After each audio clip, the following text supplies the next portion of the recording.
All right, good morning, everybody. Did I make it on time? I did. Whew, so close. Had to finish up breakfast. How's everybody doing today? Doing all right? Guys, I'm going to warn you right now, Discord's going to kick me out at least once today, so if it looks like I disappear, good morning, Jason. Don't panic.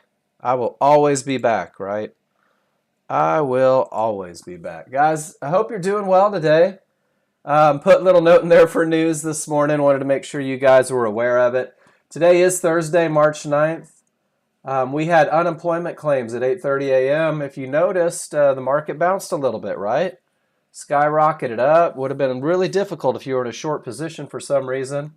Probably would have slipped you right out of it. Good morning, Safia. Looks like we have natural gas storage at 10:30. It's going to be a low impact. We also have the 30-year bond auction at 1:01 p.m. It's very specific. Also low impact. Guys, when I'm checking news, I'm not worrying about what the news is as much as I am focusing on the fact that it may create a reaction in the market. Hey, good morning, Edwin D. Jonathan 8. Good to see you guys. Safia. So really low impact until tomorrow morning, 8:30 a.m. There's going to be an awful lot going on, but that's tomorrow. Let's live in today, right? For those of you brand new with me, I know that we had some new people coming in, looking. We've got some of you that are coming back maybe after a little hiatus. Just a little introduction. My name is Mark, Mark Novak. I am the younger brother of the CEO of the software developer, John.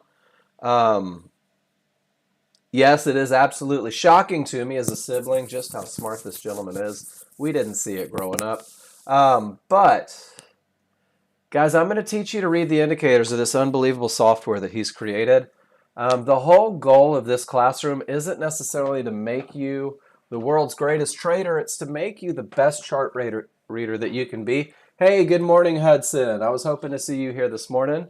Welcome to the class. Cal, good morning. Great to see you. With my goal being to help you read your indicators, guys, I embrace simplicity. Good morning, Josh S. Good morning, Tank. My goal for you isn't to make things complicated. It's not to get all this analysis going on where you have to discern 1,000 different things to be successful. Really, my goal for you is that you can open up your charts and keep it very, very basic. Keep it very, very simple. In this room, for the first hour, we focus on 3 rules, guys. And knowing that I have some newer people in the room, we're going to focus a little more heavily on 3 simple rules. And each rule, 1, 2, 3, provides a very distinct advantage, guys. And that's how I want you to think of your chart reading. If a rule is true, well, then an advantage is provided. If the rule is not true, well, that's an advantage that you were willing to give away. It seems foolish, doesn't it, to give away advantages when you're risking your money, when you're putting that up, when you're trying to win more than you lose. And these 3 simple rules, guys, are going to happen on just 2 charts. So in the spirit of simplicity, I want you to embrace that. Everything that I talk about, guys, comes from the education page. All of the rules that I talk about, the looks that we discuss, you'll be able to find each and every one of them on the education page. You'll notice that there's a table of contents on the left, Rule 1, Rule 2, and Rule 3, guys. And these 3 rules are designed to help you identify what we call a high probability trend trade. And a high probability trade is defined as a trade when each indicator on every chart agrees with the rules for the trade. And typically this is when all triggers are their strongest, no termination conditions exist, and there are no trouble spots between your entry and your target. Guys, for your first 30 days, and remember that 30 days is only 20 trading days, right? I'm not asking you to commit to simplicity for a lifetime. I'm asking you to focus on simplicity for your first month with us. Because if you focus on these highest probability trend trades, if you give yourself the highest chance of success, well, then it's going to teach you the most important skill. And guys, this is You ever have that grandpa that told you, go learn to weld because that's a skill they can't take from you. You'll always have a job. That's what mine said. Trading the market is 90% chart reading, guys, and that's what we're going to focus on in this room. Reading the indicators, understanding what they're telling us. 10% of what we do is going to be trading. It's going to be taking the advantages provided by our rules and then looking for an entry, actually getting in and actively trading the market. Your ability to read your charts is going to consist of three essential elements. Good morning, KR. You're going to be able to look at your indicators and you're going to understand where the market is likely to continue, where the market is likely to go, and where the market is likely to stop. And guys, this is the premise for everything that we do. Likely to continue are the spots where we are going to enter these high probability trend trades. Likely to go is going to help you make good decisions on profit targets. And likely to stop is what we call those termination conditions. Guys, when you understand where the market is likely to stop, it is just flabbergasting how much trouble you can stay out of. How many trades you can avoid that weren't going to work. How many instances where that market seems to reverse and go against the overall trend, we can identify with those likely to stop areas. And then those three simple concepts, guys, the three simple rules, only two charts, are going to open the doors for you. Your ability to read charts are going to take you to what we call a medium probability trade. Guys, all I'm doing right now is laying out your path. We're going to focus on simplicity. Your simplicity is going to take you to the next level, that medium probability trade. And this is defined as when most indicators line up for a trade. However, a small issue exists. Your ability to read your charts is going to help you identify that small issue. And this really will be the vast majority of your trades. Perfect trades are amazing, but the reality is there's a lot of opportunity in the market that revolve around these medium probability trades. When executing medium probability trades, you're going to take these trades and manage them assertively. Your ability to read your charts will allow you to manage them assertively. If there's trouble in your way, you may take a portion of the position off at that trouble spot, reduce risk to a zero loss level. Your ability to read charts is going to help you to identify these trouble spots as well. I want you focused on these high probabilities. If you're brand new, if you're coming in, I want you to learn how to read your charts, and I want you to embrace simplicity while allowing yourself to be new. Remember, three simple rules, guys. Momentum, a clear path, and an entry. That's your recipe for success. That's your recipe for a high probability trend trade. And these three rules are on two charts. On the left-hand side of your screen, when you open up your workspace, you're going to see a 13-2 chart. And you'll be able to use the most current bar to determine a couple different things. First, you're going to be able to determine the overall trend of the market. Guys, if the background is red, we're in a downtrend. If the background is green, we're in an uptrend. One of the first advantages that you can give yourself is be on the right side of the trend. Fighting the trend is rarely advantageous. I won't say that it's never advantageous because maybe your chart reading is going to take you to a point where you can. But fighting that trend tends to result in the loss of capital. You're also going to determine that the first two rules are true for these three rules for a high probability trend trade.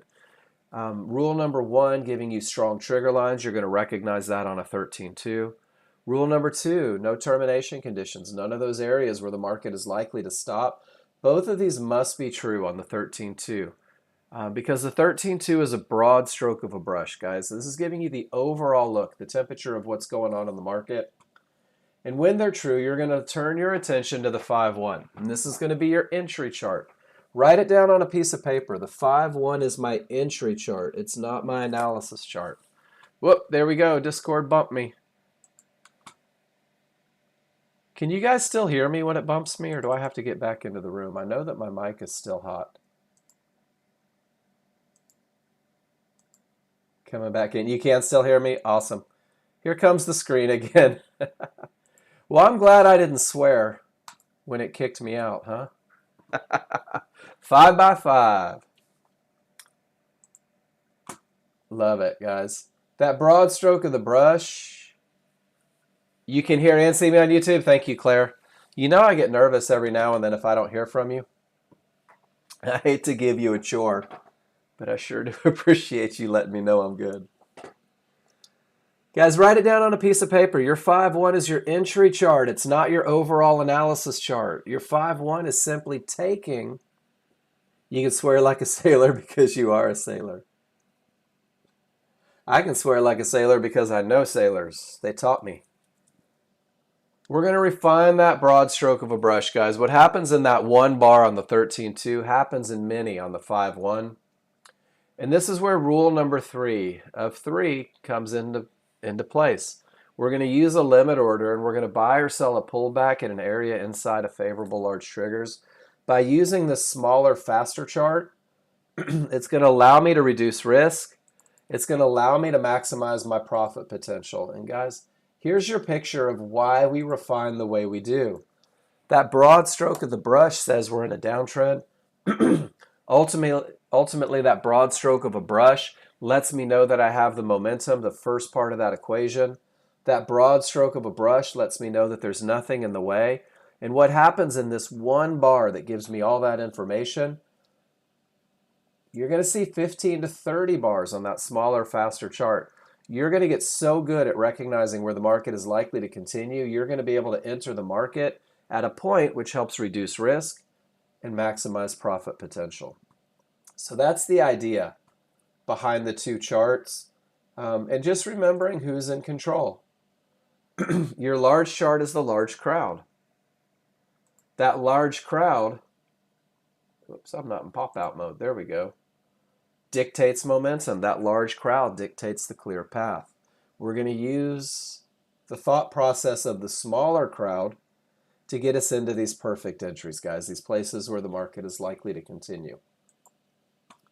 So 3 simple rules, and we're going to do it on 2 charts. And we're going to go back and forth. Remember, our first rule says that we must have strong trigger lines on the 13.2 because those strong trigger lines provide the advantage of momentum. So I'm going to go straight to the education page, and I'm going to go right to rule number 1, and I'm going to click on the picture, and we're going to define that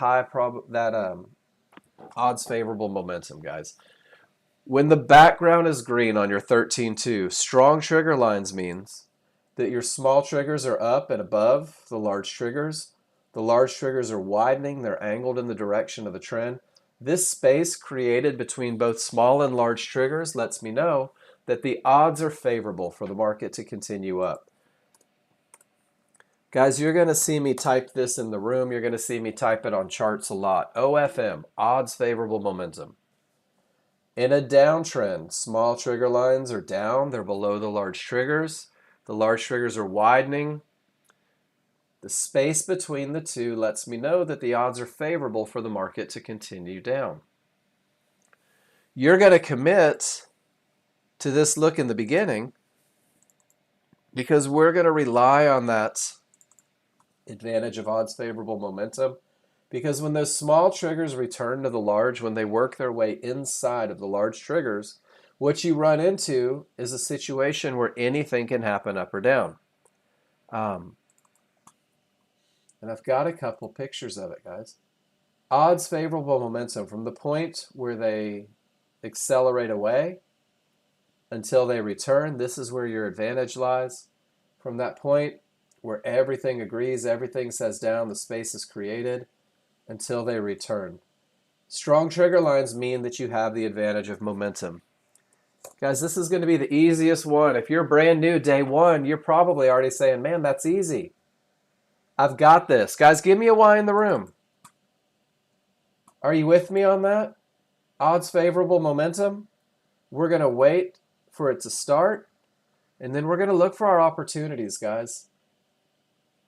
When we have odds favorable momentum, a lot of times, if you scroll back on the 13.2, you're going to see what we call tails or wicks. These wicks and tails during odds favorable momentum are potential entries for high probability trend trades. I'm going to show you how to find them, but understand that the advantage isn't there every second of the day. The opportunity for entry isn't there every second of the day. So your job is going to be to study this, to make sure that you're comfortable with it so that you can read it in the moment. And guys, that takes just a little bit of practice. I say by the end of the first week, for most people, they're already beginning to identify these high probability trend trade entries. By the second week, they're starting to catch them in the live market. By the third week, they're starting to be more consistent. Guys, by the end of your first 30 days, you can be reading your chart so well that this is a trade that gives you a foundation to build money while you continue to learn to read the indicators. With the advantage of odds favorable momentum, guys, we have to make sure now that no termination conditions exist, that termination conditions aren't true. A termination condition is an area that may reverse the market. It's a Fibonacci-based indicator that may reverse the market, and it's going to be based on a comparison between those trigger lines, the same trigger lines that give us momentum, and an area. What are the areas? I'm going to give you the visual. Guys, I'm going to give you as many pictures as I can so that you can build up a library, a foundation, something to build from. The areas that may reverse the market are divergence highs, these magenta lines, red Fibonacci resistance, blue Fibonacci support, yellow 1-to-1s, or a cyan divergence low. Guys, these are the areas that may take away that advantage of a clear path. And you're going to be able to identify whether or not a termination condition has been reached with a simple comparison, guys. Let me pull this picture up, and I think that I have one built from yesterday with a couple annotations on there. Let's look at this one. Price reaches support, price reaches resistance, price reaches 1-to-1s. Guys, when price reaches an area, your job is to ask yourself, where are the trigger lines? And if it's support and none of the trigger lines break through that area of support, it's what we call a termination condition. It has the potential to stop the market in its tracks, to reverse it, to make it bounce. The same thing happens up top here. Price reached this area of support, and none of the trigger lines had broken through yet. This is an area in the moment that doesn't provide the advantage of a clear path. Guys, it's a two-part process. Price reaches. Where are the triggers? Give me one in the room if you're with me so far, guys. We're going to keep it simple. Price runs into those areas. Absolutely none of the trigger lines go through. I'm not taking this long trade, right? See how it reaches resistance? The trigger lines remain below. Price comes all the way back to support. All of my trigger lines remain above. Guys, 90% of your day is spent reading your indicators and waiting for advantages. Well, price comes back up to resistance. It also hits a second resistance and a divergence high, and absolutely none of the trigger lines are capable of breaking through. Guys, this is what we call a pivot stop out of a divergence high. This is a termination condition that just created a full reversal. That full reversal just gave us odds favorable momentum. Guys, this is your best of the best look. This is that look for the first 20, 30 days. If you focus on high probability trend trades that happen after a termination on the 13-2, what you do is you put yourself in a position taking trades that typically win 70 to 80% of the time. Price reaches 1-to-1s, the large triggers, the small triggers, they're incapable of breaking through this area. This is an area likely to stop the market. Look at the bounce that it creates. This termination condition creates a full reversal. This full reversal gives me odds favorable momentum.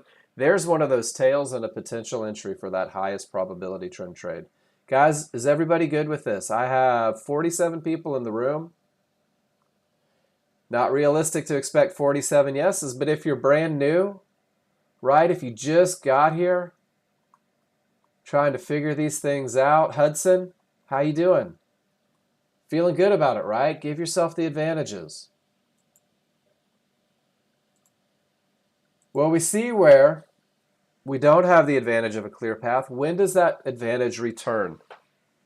Price reaches an area of support. None of the trigger lines break through. You can see the stop sign that I put on there. Just hit the brakes for a minute. The market's always moving. When both the small and the large break through, That's okay. Hudson, day one is like drinking from a fire hose, my friend. Soak it all in. Know that by day three, and I think everybody in this room will back me on it, it'll start to come together. By the end of the first week, you'll be like, oh, all right, Mark, I see what's going on here. But if you have a question, put it in the room, please. This is a conversation. This is not a lecture. Guys, when both the small and the large triggers break through an area, we now have that clear path. It's really that simple. Price reaches the area, nothing breaks through. We don't have the advantage of a clear path. Both small and large triggers get below this area of support. We consider the area broken. We're now looking for the rules to be met for that high probability trend trade. So far, so good. That's your high probability scenario, guys. You either have a clear path or you do not. It gets better, Claire. But remember that I said that your wonderful ability to read indicators is going to take you to that medium probability trade. It's going to open up doors and increase opportunities to make money. Guys, the first medium probability trade that you're going to take is probably what we call a 50-50. And a 50-50 happens with odds favorable momentum, and it simply means that 50% of my trigger lines, the small, have broken through the area of support, and 50% of my trigger lines have not. The large remain above. And this becomes an area with the potential to break, but it hasn't broken yet, guys. Both triggers haven't gotten to the other side of it. So the potential is there with that odds favorable momentum, but technically there is not a clear path. This becomes that one issue that may require you to manage assertively. So we're going to do one little recap. Price reaches, no triggers, hit the brakes. Both sets of triggers break through, we have a clear path. Smalls break through, large do not. We have the potential to break, but we haven't yet broken. Guys, let me give you this picture in the room. Every time I post a picture in the room, you should be stealing it and saving it. There's usually a reason that I did. There's one other termination condition that I want to talk about before we get to entries. Here, all of my trigger lines have broken through support, but it looks like the market just turns out of nowhere, right? Up here, I have odds favorable momentum, and the market just stops and goes the other direction. This next termination condition is the only termination condition that I look for on that smaller, faster chart, on that refinement chart.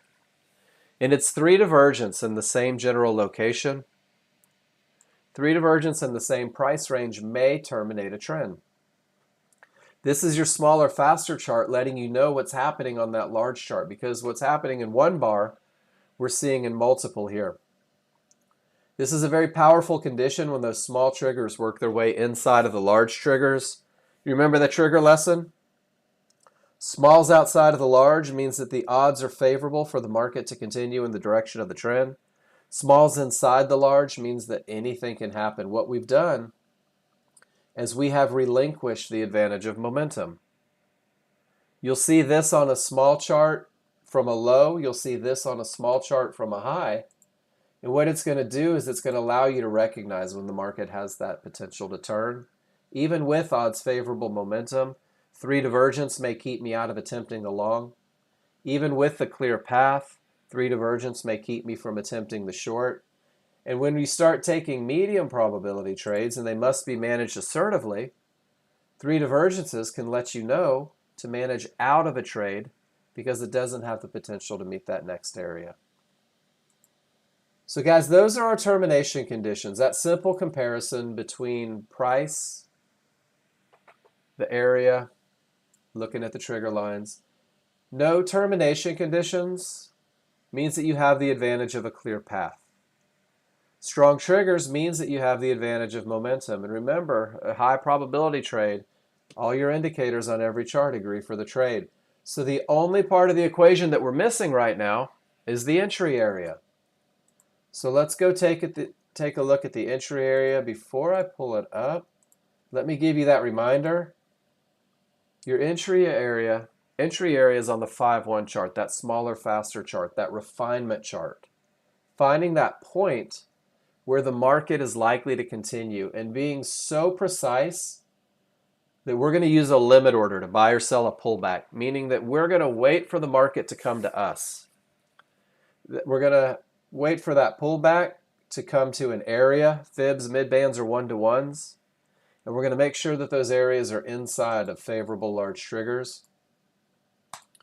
So when my rules are met on the 13-2, when I have that odds favorable momentum, when the clear path is present, this is going to be the look on your 5-1. This is an uptrend. Backgrounds are green. This look on the 5-1 is that moment where you make a decision. You say it's time to look for a trade because my rules are met. You're going to focus your attention on these large triggers coming up, overlapped, one on top of the other like a shark about to breach. And you're just going to look and say, well, where are my potential areas? I've got fibs, I've got a mid-band, and I've got one-to-ones that are probably going to fall inside of these trigger lines. The rules say that we're going to buy a pullback, and a pullback is just a small retracement in price counter to the underlying trend. If everything says up, we want the market to come down to us. If everything says down, we want the market to come up to us. Guys, we're going to use a little bit of precision. We're going to pinpoint here. This reversal bar starts the beginning of your pullback, that small retracement. So this point is where you're going to create that window of opportunity, that area where the market is likely to continue. Your area of opportunity for a long trade is going to be the highest point of support to the lowest point of support inside of those favorable large triggers. Guys, the key word there is inside. The triggers are coming up, the areas will fall within. From the highest point of support to the lowest point of support, if we were looking for a short trade, it would be from the lowest point of resistance to the highest point of resistance. Guys, this window of opportunity is where the market is most likely to continue for that high probability trend trade.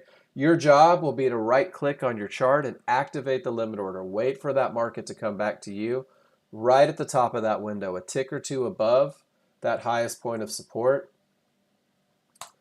And then just simply wait. This is that pullback, that small retracement in price counter to the underlying trend. And notice that it comes right to the top of the window. Guys, you are now in a trade. You have bought the market, you're in a long position, and you're there with the advantage of momentum. You're there with the advantage of no termination conditions, that clear path. And now you're in the market where it's most likely to continue. You have the advantage of that entry area. Give me a Y in the room if you're with me. Everything says up and the rules are met. We're going to wait patiently for a reversal bar, identify the window of opportunity. And if it comes to that window, guys, you're in a high probability trend trade. This is a trade that I'll take 1,000 out of 1,000 times. My initial risk will go below the window where the market shouldn't go. I'm not going to run super tight stops, guys. Nothing is tick or two precise, right? Give it room. It's a window. But this is a trade that typically wins 70 to 80% of the time. This is a trade that because I waited for the pullback, I can reduce my risk behind this reversal bar. Because I waited for the pullback, I've increased my profit potential. Guys, this is your best of the best. And your first week should be doing nothing but studying, right? Coming back, building trust in the look. When the smalls accelerate away from the large, there's nothing in the way.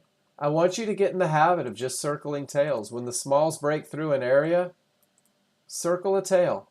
What are we doing here? We're identifying odds favorable momentum, aren't we? Is everybody comfortable with this? Drawing tool, grab your ellipse, and just scroll back on a 13-2 chart. This is the S&P this morning, guys.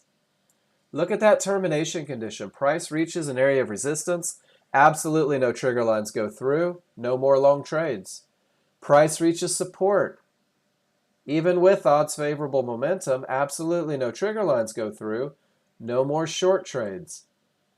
Guys, you can use your rules to identify consolidation in the market.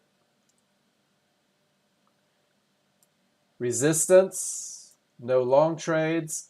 Trigger lines don't make it through support, no short. And then there it goes, off to the races in the news. Absolutely, Bobby T. Thank you for asking the question.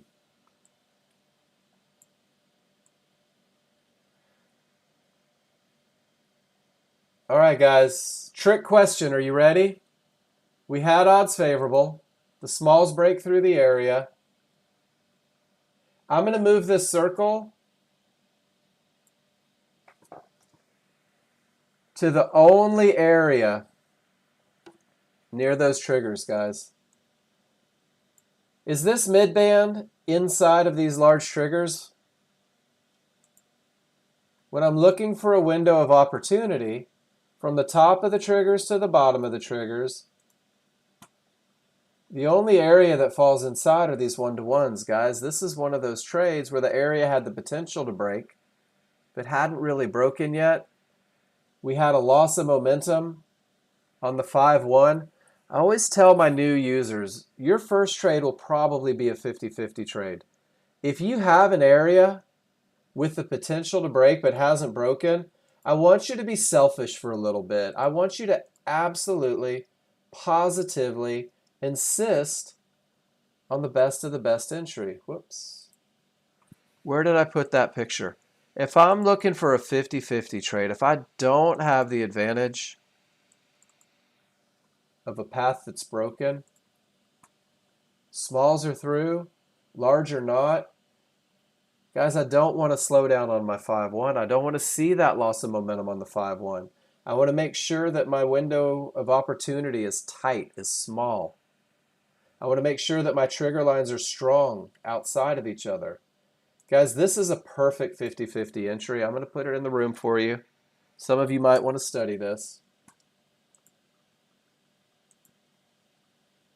This is not a perfect 50-50 entry, is it? Small triggers are close to the large. There's a loss of momentum. But if we back up just a little bit,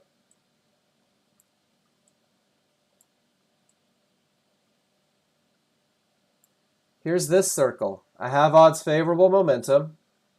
Are you with me, guys? And you see how this is historical? What are we doing? We're going back and we're studying rules. Smalls above the large, larger wide, angled in the direction of the trend. Guys, can we agree? Brand new users, can we agree that the rules are met here? We have the advantage of momentum. Rule number 1 is in place.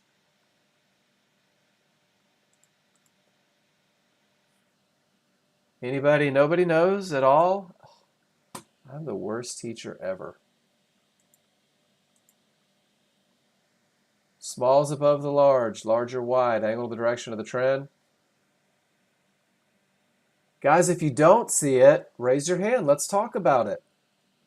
Do you see how price has not reached this key area? The top of that bar hasn't made it. Thank you, Ziba. That's just me going for a sympathy yes from you people. Guys, participation is the key. If you don't need this lesson, that's cool. You don't have to put a Y in there. But if you're brand new, if you're not making money consistent, if you're learning the software, guys, it behooves you to participate. Has price reached the area yet? Is everybody comfortable? We have not reached that key area. Here's the top of the bar. Remember, it's a refinement chart, right? There's your top of the bar. I have a clear path. So what does that mean? That means that I need to look for an entry. Here's a pullback. And do you see how it came directly to an area of support inside of favorable large triggers? Can we agree that this was a rules met trade? Can we agree that we had the advantage of momentum? Nothing in the way.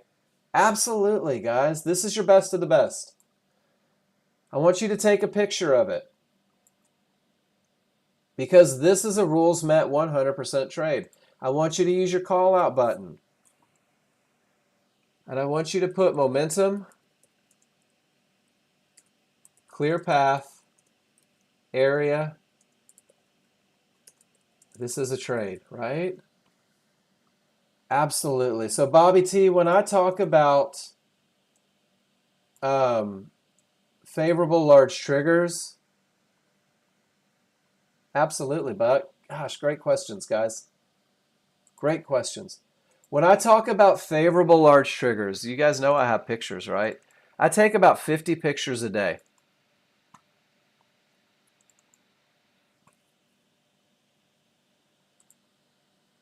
Bobby T, this is my best of the best look for a high probability trend trade. When both the large and the synthetic, both sets, are stacked one on top of the other, the tighter they are together, do you see how the tighter the window of opportunity becomes? Does that make sense to everybody? They should be wide in the direction of the trend. But guys, what that stacked trigger line look does for you is it tightens that window of opportunity. It makes it smaller, which means that there's going to be, less risk. Easier to locate your entries. That's that 50-50 picture. There's another 50-50 picture, guys. Small above the larger wide, they're angled. No divergence, strong triggers. Bobby, see how those triggers are one on top of the other? Your window of opportunity was literally 2 ticks wide here, guys. That area where the market was likely to continue becomes very, very concise. Let's find a couple entries. All right, Buck Blue. The rules are met on the 13-2. Everything is coming down. Here's your reversal bar that starts the pullback. Is everybody comfortable with that? The reversal bar starts the pullback. At the time of the reversal bar, I like to look from the lowest point of my triggers to the highest point of my triggers, because rule number 3 says that trades come from areas inside of those favorable large triggers. Give me a Y in the room. Buck, are you good with that? From the bottom of the triggers to the top of the triggers. And then we're going to look for those areas, fibs, midbands, or 1-to-1s that fall inside. If you've ever thrown a tennis ball up against a wall, guys, these areas inside of favorable large triggers, this is your brick wall. This is the best place for a bounce. 1-to-1s and 2 fibs are outside of the large triggers, guys. They're not a part of the window of opportunity. Your best of the best spot comes from within. If we go this direction, you can see it again. The rules are met on the 13-2, and guys, this happens all the time. From the top of the triggers to the bottom of the triggers, the areas of support that fall within. That becomes your window of opportunity. That becomes the place where the market is most likely to continue. Here's your reversal bar. Top of your triggers, bottom of the triggers. Bobby T, do you see how they're one on top of the other? Look at that window of opportunity, guys. It's literally one line wide. That's your point where the market is likely to continue. Buck, does that help? Here's another one. From the top of the triggers to the bottom of the triggers. This window's a little bigger, isn't it? Because of the momentum on the 13-2, we're putting our limit order at the top of that window, guys. It is screaming an uptrend with nothing in the way. We're going to enter at the top of that window. We're going to be willing to let it bounce all the way down to the bottom. This is why. Who asked about stops, Bobby? Someone asked about stops. That's why we put our stop outside of the window. Because if price continues through the top, through the bottom, and then what can you do to get better at getting in on these tight trades? Great question. You know I'm going to talk about that. Sometimes the window is huge. So Bobby, if the window is huge, let's find it. Let's find an example where the window is ginormous. That one's still only about 2 points, about 10 ticks. What makes the window huge? Typically more separation on those trigger lines, right? The more those trigger lines are broken apart, the more opportunity there is for a bigger window. Let's see if we can find an example. So here's an example right here, guys. And obviously this is trading into a potential termination condition, I'm assuming. But at the time of the pullback, there's my large triggers. Everybody's comfortable with that, right? Let's do it. From the highest point of resistance to the lowest point of resistance. So that is, let me get it over here so I can actually see it. That window goes from 89.75 up to 92.55. Guys, that is 12 ticks of risk. That's $300 worth of risk. You have to ask yourself, am I comfortable with $300 of risk? Are the conditions on my 13.2, well, D, what if your 13.2 is coming from a great termination condition? What if your 13.2 has odds favorable momentum?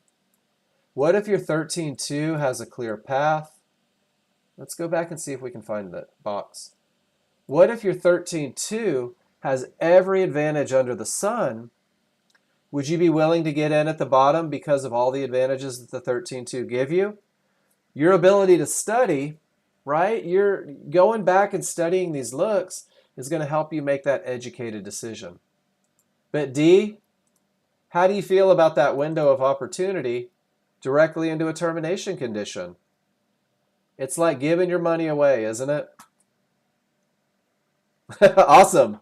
I love it when that happens. So let's scroll through. Small's above the large, right? The large are wide. They're angled in the direction of the trend. These are one on top of the other.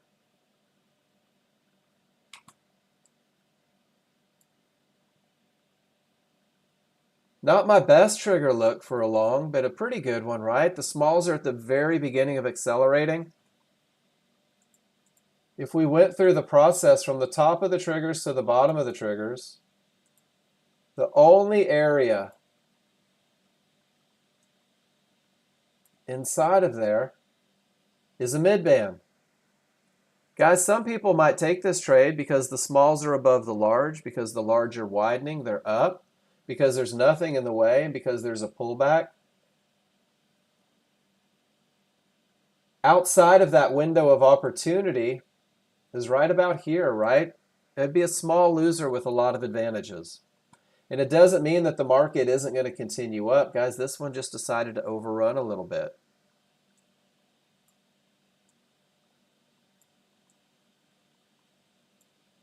The key is the first one is typically the best one. We already had one slowdown, right? Smalls are returning to the large. We can see a loss of momentum. That loss of momentum pushed us back a little bit. But the idea for the first 30 days, why not take a trade? Because which way would you take a trade, D? Would you go long or short there?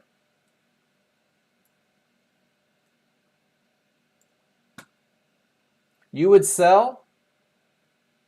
All right. I'm going to answer your question through chart reading. Sound good? What direction is the trend, D? And this is for everybody. It's up. What direction is the momentum?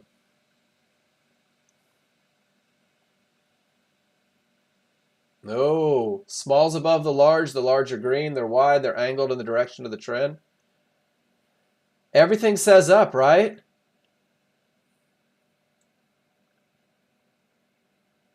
So you're going to sell a pullback from the middle of nowhere and fight both direction and momentum. How do you know this pullback's happening? That doesn't become a reversal bar till down here, right? It's not, is it? There's nothing at all, anywhere. It's nothing but space, isn't it? D, there is absolutely nothing in the way. Do you see it? This bar didn't become a reversal bar till all the way down here. This divergence didn't become a thing till all the way down here. So if you said you were going to sell right here, you were fighting strength, direction, everything every way. It's easy to say after the fact, right? Well, shoot, Mark, just go short here. Look what it did.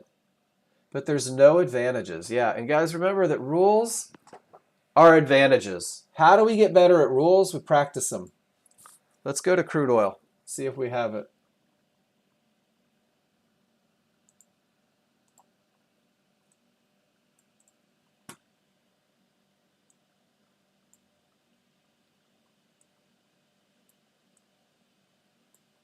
Guys, this is the beginning of momentum right here. This isn't a trade for new users yet. Yeah, no. So these magenta lines come about when there's a loss of momentum, and it takes 3 bars to determine that loss of momentum, D. But guys, you're going to get good at taking these entries, at recognizing them. I'm going to do this. Let's not worry about termination conditions for a second, because all we're looking for is entries, right?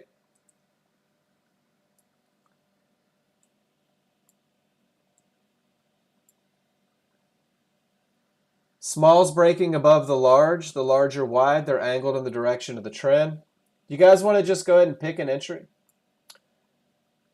Pulls right back to support inside of favorable large triggers. The momentum, the direction, the clear path creates the easy winner, right? Let's scroll back and see if we can find another instance. This one's right at the tail end, isn't it? Right at the tail end of that momentum, but the smalls are still outside. Let's go see what it looks like on a 5-1 chart. Guys, this is how you get good at entries. Price pulls right back, about 2 ticks above a midband inside of favorable large triggers. Some of you get filled on this one, some of you don't. But do you see how you can go through this? After 3 bars, Sophia, we'll watch it live. We'll see if we can get one to print. Every one of them. So there's a calculation that happens in the background. There's a calculation that's coming through in the background, and what it is it is a comparison of what's called a MACD BB. And oh,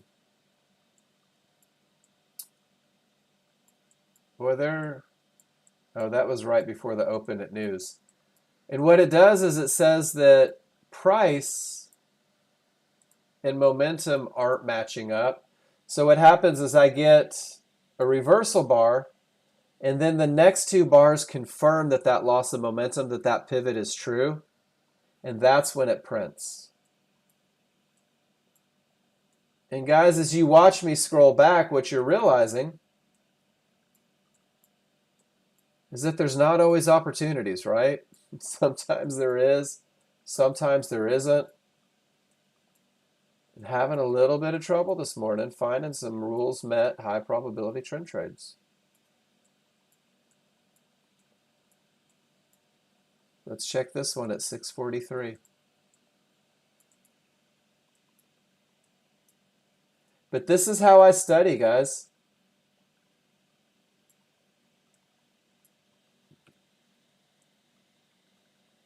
Here's a good example. You guys want to go through an entry together? Go through the process of picking that best of the best? Let's do that.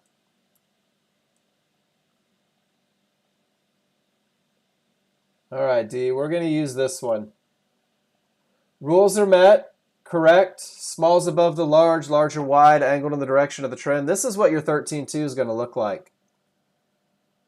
No termination conditions. Are we comfortable looking for an entry at this point?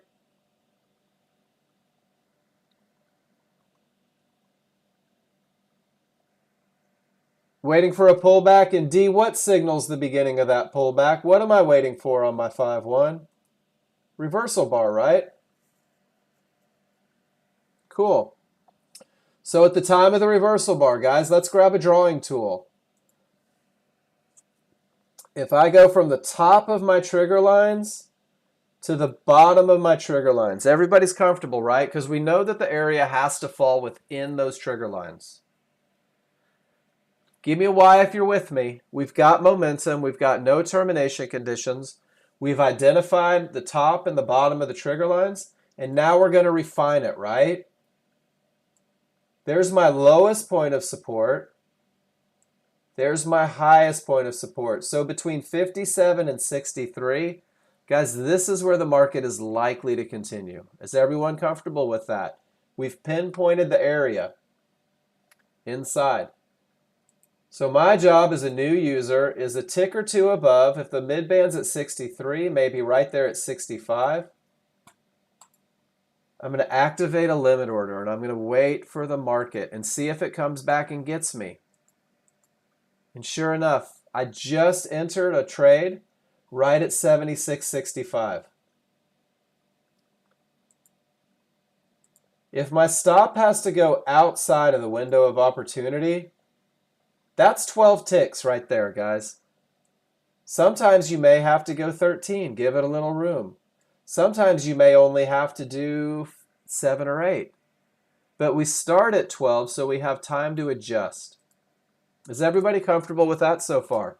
I'll make this red. This is our stop. Yellow represents our entry. I'll make it tomato. Here's my stop. Here's my entry. Here's the bottom of my window. Support, right? My stop is outside of those large triggers where the market shouldn't go. I'm willing to risk this money because I have the advantage of momentum. I'm willing to risk this because there's nothing in the way. And I'm willing to risk this because I entered in an area where the market is likely to continue. I'm building trust, back testing. Guys, look at it go down. So now you have to ask yourself, is it still in the window? So nothing to do, right? I'm still in the window. My stop's where the market shouldn't go. Guys, instead of looking at ticks, ask yourself, are my rules still met? Look at that. It goes to the bottom of the window. It hasn't done anything that we didn't expect yet, has it? Uh-oh. Here we go again. Discord likes to remind me that I am not in charge, just like with the market.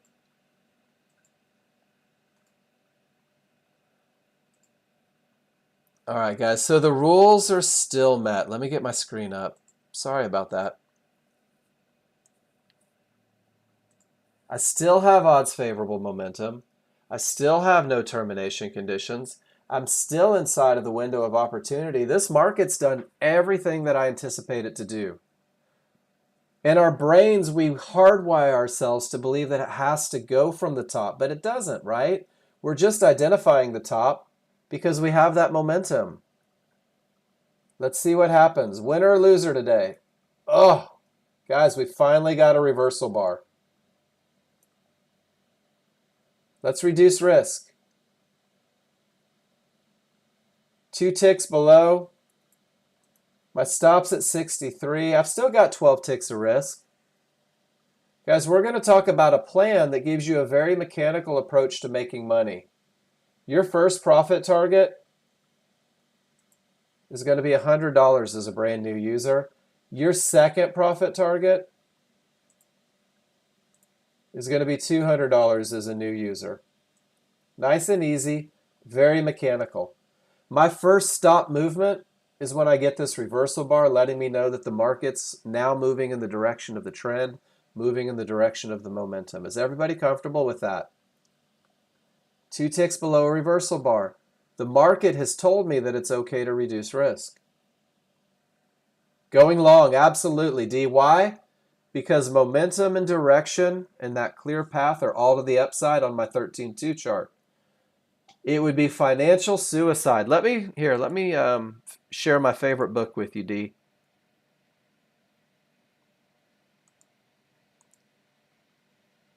Ah. There it is. My brother wrote this book, How to Commit Financial Suicide in One Easy Step. Note that there's only one page that has information. The rest of the pages are blank. It was an easy publish. Chapter 1, warning signs your friends are in trouble. They're trading against strong triggers. D, that was your go short at the pink line. Chapter 2, they trade indetermination conditions. Seek help immediately. Ed, a nickel is on the way, my friend.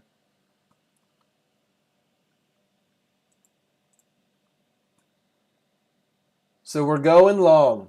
We've gotten in at 65. We had to suffer a little bit to the bottom of the window. The trade's back to break even. Our risk is established. Let's see if we hit the first profit target. Pretty easily, right? Guys, you now have $100 in the bank. They can't take that from you. Let's move our stop to break even. And now one of two things are going to happen. Either we're going to get stopped out of this trade break even, we make $100, we wait for the next opportunity, or it's going to go to our second target. I don't have any control over that. There we go. You made $100, and we're waiting for the next trade. Your job as a brand new user, everybody, is to be able to pick this entry, to be comfortable with picking the spot where the market is likely to continue and committing to take the trades where the rules are met.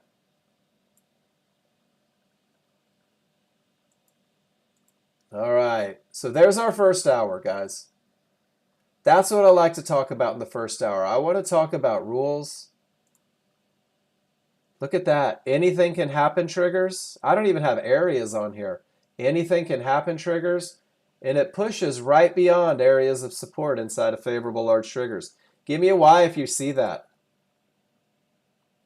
Even without the advantage of areas on my 13.2, guys, when you're losing momentum, why on earth would you sacrifice?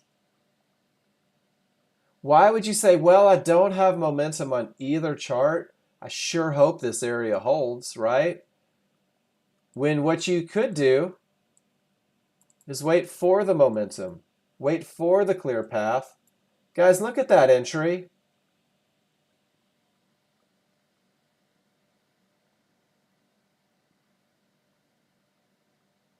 Buck blue. Okay, I'm going to type it in the room. We're going to buy or sell an area inside of favorable large triggers. So try not to complicate it. Let me find an entry picture for you.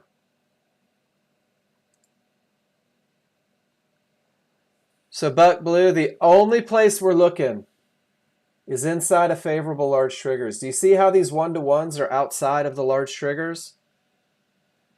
That's not an area for consideration. This blue fib is outside of those large triggers. It's not an area of consideration. It's not in that window. This blue fib is outside of the window. We're not looking for it. So buck blue, if that mid band falls outside of the window for some reason, then that's not one of the areas that we're willing to take the trade from. Does that make sense?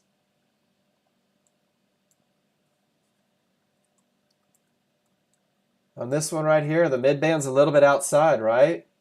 What does that mean? That means that we're probably going to get in a little higher at 66. That initial stop's going to keep us safe, but once we get that reversal bar, we're off to the races, aren't we? Guys, this is your first, let's call it 20 days. Your first 20 days as a brand new user, you can go through and you can focus on the best of the best entry, guys. Here's a checklist to keep you honest. Here's a checklist to keep you on the right side of things. I'm going to give you this checklist. I'm going to give you a couple things right now. I'm going to give you this checklist, all right? Let me get those in there. I'm also giving you the exact same checklist, ladies and gentlemen, with the rules written out And the pictures right there from the manual talking about what it means visually to have these rules met. This is your way to go back and get comfortable with the ideas. I'm also giving you how to write an example plan to keep you focused on identifying your entry point. Define it. What has to happen? Guys, here's the rules, the checklist that has to happen. And then all I want you to do is take as many pictures as you can, guys. I want you to study pictures. I want you to go back and circle tails and see if the rules are met. I want you to steal pictures. Every time I'm in class and I'm like, man, Buck, that is a great high probability trend trade. I want the rest of you to steal Buck's pictures. I want you to grab them from the manual. If you're watching a video and they're like, oh, this was a perfect entry, take a picture of it. Put a couple of them into your plan, guys, so you know what the look is going to be. But there's an easier way to do it as well, or at least a little bit of a cheat. Every one of you has this tracking sheet. This tracking sheet was put onto your computer, Nexgen Study Picks, when you downloaded software. If you're a brand new demo, you have this spreadsheet. If you've put software on your computer in the last 6 months, you have this spreadsheet, guys. Under client trade examples, there's 70 pictures of high probability trend trades with the rules being met. If your job is to be able to find that entry, if that's your only focus, come through, click on these links. Odds favorable, 50-50, no divergence. Look at the entry. Guys, that's a Nexgen client. Come through and click on all of these. No divergence. This one talks about 50-50s. Guys, you have a wealth of knowledge right in front of you. Your job is to go through and study it. Every time you think you see a high probability trend trade in the market, I want you to take a picture. I want you to write your rules on it. And I want you to present it in class. Because there is a very, very simple path to getting where you want to be. And it's been the same for 20 years, guys. You know what? It's probably been a while, Stephen. Thank you for that. I am going to go through my personal spreadsheet. I'm going to make sure that all the links work. And I'm going to ask John Novak to update that. But I'll tell you what, guys, until he makes that happen, here's my spreadsheet. I'm more than happy to share with you guys. When you look at my spreadsheet, there's 110 pictures of high probability trend trades. Guys, there's that very mechanical management plan laid out for you. There's management ideas of when to hold for bigger moves. There's a lot of chart reading things. Some termination conditions. But this is your best of the best, guys, for the first few weeks. So my gift to you, there it is in the room.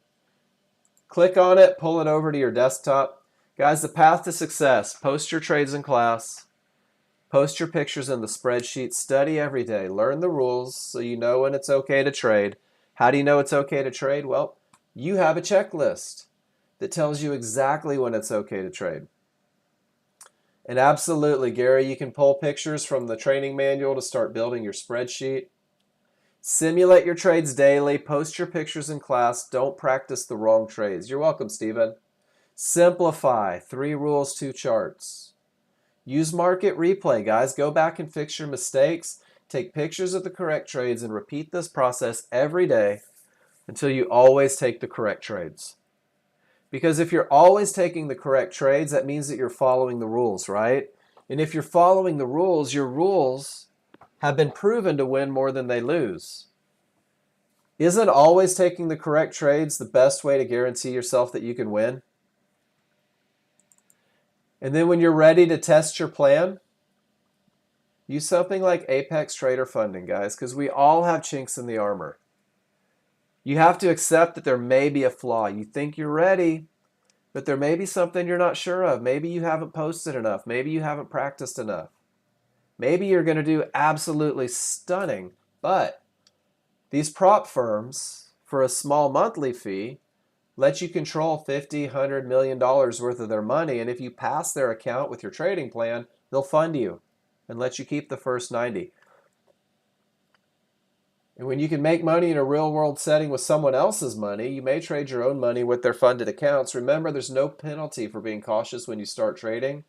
The actual harm comes from thinking you're a better trader than you are and blowing out a large sum of your capital. And guys, you'll thank us later when you realize the things that you're not sure on yet. Thank you for that, Gary. Follow your checklist. Guys, are there any questions about high probability trend trades? That's our focus, right? Price reaches support. Trigger lines haven't broken through. Guys, I'm not looking for short trades yet. I'm going to let the area clear. Is everybody comfortable with that? That's how long it takes to recognize a termination condition. In the ES, that's S&P. Not one trigger line made it through 1447, did it? We're not going short yet. 90% of what you do is going to be reading your indicators, waiting for those advantages to be present. Guys, I'm going to take a quick little break. When I come back, I am going to start looking at the charts that you guys have presented. New users, this is how the class works. We go over rules in the first hour. We make sure that you're comfortable with the concepts, the advantages, and then we're going to go back and we're going to look at each and every one of your charts. If you have a question on your charts, always better to write that question on the chart because I'm going to be scrolling back and forth, up and down. Give me about 4 or 5 minutes. I'll be back. We'll get going, and we're going to start looking at charts. In the meantime, guys, watch the S&P. If your rules are met, take a trade. If they're not, don't. If you're not sure what you're looking at, take a picture and type on it. Hey, Mark, I'm not sure what I'm looking at. And we'll talk about exactly what the read says. I'll be back in just a minute, guys.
All right, guys, help me out here real quick. I have a question.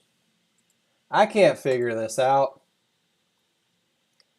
Are these areas that are broken, or are these areas with the potential to break? What do you think? Do I have a clear path, or do I have one of those 50-50 trades? No clear path yet, right? I've already got two divergences. Everything's leaning down, but I have to be aware. That's all I'm saying. I'm not saying you should or should not. I'm not saying that you can or cannot. What I'm telling you is that with the large triggers above the areas, they just haven't broken yet. That's it. And now they're starting to come. Now we're getting more and more advantages here. Now the trigger lines are starting to come together. Now the larger through. Look at that, guys. A little bit of patience in the moment. Can't we identify our lowest point of resistance inside of a favorable large triggers in the event that we get a pullback? Where are the top of my triggers? Right about here. Where are the bottom of my triggers? And that also lines up. There's my window of opportunity, guys.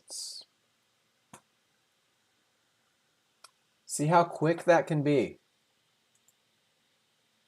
But it happens that quick when you study, when you practice, when you focus on simplicity and don't cloud your brain with everything that might happen. Focus on what is happening. All right, I'm going to scroll to the top. We're going to start looking at some pictures. Guys, Ron C. was nice enough to start us off. Remember when I said that you're not going to be a high probability trend trader for the rest of your life? You're going to be able to use chart reading to recognize advantages. Guys, Ron C. has done an amazing job of that. I just like to embarrass him a little bit.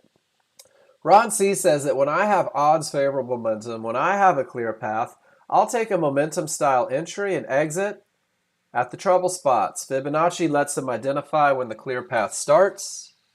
Fibonacci lets him identify when the clear path is over.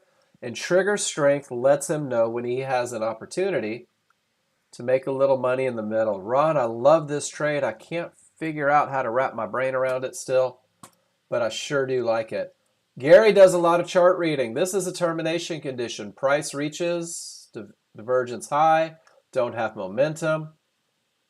And he's not doing anything here, guys. You notice Gary's not taking a trade. There's not a long. There's not a short. There is a reinforcement of the rules. This is a termination condition, and because it is, you're not going to see an entry on my chart. I love those pictures, guys. Take pictures before you get in a trade.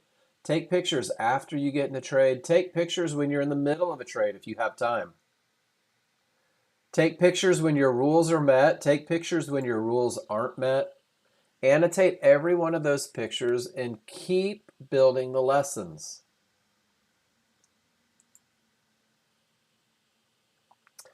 Anything can happen, triggers. Gary, I don't even see a 5-1. Can't be an HVA. It's not coming from a termination. Reinforcement of rules. And guys, make sure that you're focusing on advantages as much as you're focusing on disadvantages. Make sure that you're looking at all the things that are right as much as you're searching for all those things that are wrong, because you're going to find what you look for. Let it be simple. These are my advantages. This is what I'm up against. Are there enough advantages to take a trade?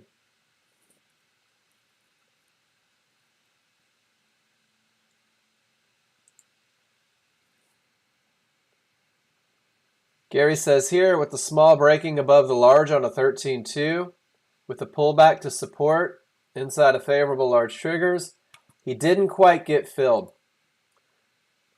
But give me a Y in the room if you see it, guys. Trigger lines broke through all of the areas. Smalls are accelerating. Smalls are outside. Look at that window of opportunity.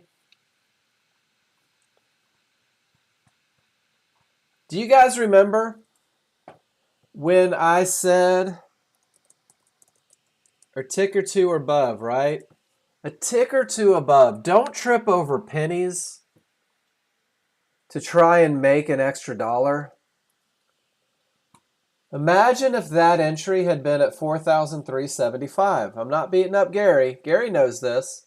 Rather than right on top of the fib. Guys, that's a winner. That's a trade that hits $200 profit almost instantly. A tick or two above the areas. Guys, you got to understand that they're areas.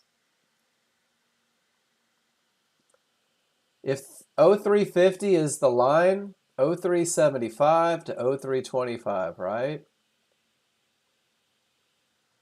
No reason to management it if you don't get into it, right? So, Gary, great setup. Just a little off here. Hey, Meal, am I saying that right? Malay? Let me help you out here. I know that you can hear me, but you can't see me right now. Let me give you a link. When we hit the max people, and guys, this is for everybody. If you ever show up and there's too many people viewing, here's the link to YouTube. Guys, if you're in this room just out of habit, and you're like, man, you know what? I don't post. I never ask questions, but I sure like to get the lessons. Just what Luciano said. Go to YouTube. You can still post in the class. It's just kind of a nice thing. If you guys leave some room for these new users, make it a little easier. I appreciate that. You don't have to. You're very welcome. But YouTube's the exact same thing, and especially if you're only listening, if you're not participating so much, YouTube is great, but you can always come back and participate. Claire's a great example. She spends the whole day in YouTube, but if she has a chart, she just swings right back to the classroom and shows it to me. Glad to have you with us, by the way. Welcome to Nexgen. If you have any questions, don't be shy, guys. Always, always. Let me see where we're at here. Gary got missed by a tick. Never fun when that happens, but we don't chase, right? If you don't get your entry, well, it just means that it wasn't your entry that day. Same look. Now we have two divergences printing against. Perfect entry. Guys, you're going to hear me say it all the time. Beautiful entries create manageable trades. I know that this trade failed. He knows that there's a loss in momentum. He still has a window of opportunity. Guys, do you notice how those areas are no longer inside of the favorable large triggers? You begin to lose an advantage. You begin to lose an advantage when they fall outside of those areas. New trader. Look at new trader using a checklist. Is he coming from a good top or bottom? Well, a little bit of an overrun, full reversal. He has odds favorable momentum. He's got one of those 50-50 trades, but he's got room to the target. And he had an area for entry right inside of favorable large triggers. Can everybody agree? New trader just absolutely nailed a beautiful trend trade here. You think? New trader, I think you did an amazing job on this one. So much so that I'm going to right click and I'm going to steal your link and I'm going to go to my spreadsheet and I am going to rob you of that beautiful entry because I want to be able to do that myself. I want to be able to trade like new trader trades. So I'm going to put new perfect trend trade. And now I'm going to come back and study that look and make sure that I can do it as well. Let's see where we're at, guys. Just so you know, as I go back and forth, I scroll up and down through this chat room. So if it takes me a second to get back to your question, let me know. And then, Bobby, did I answer your question about stops? I think I did. And Gary, you said I should clarify termination areas versus stops. Guys, if you want me to do that, let me know. Let's see what Gary has. Same trade.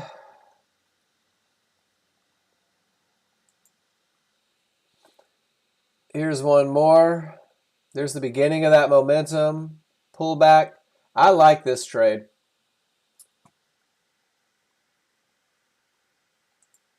NG time. Let's see what you're doing, my friend. NG says, oh, trading gold. I like it. 13.2 has odds favorable. 13.2 is a 50-50, right? There's a pullback. NG, you're breaking your rule number 3, or maybe you've modified your trading plan, right? I got it, Safia. I'm going to go down the list. I promise I'll get to you. And if I miss your question, guys, go, hey, Mark, I know you skipped over it because sometimes I miss it. NG, 50-50. Divergence. We didn't quite get to the area. Came close. Second divergence prints, you manage out. It's a good-looking trade. Took a couple liberties with rule number 3, but your ability to read a chart made that work out for you.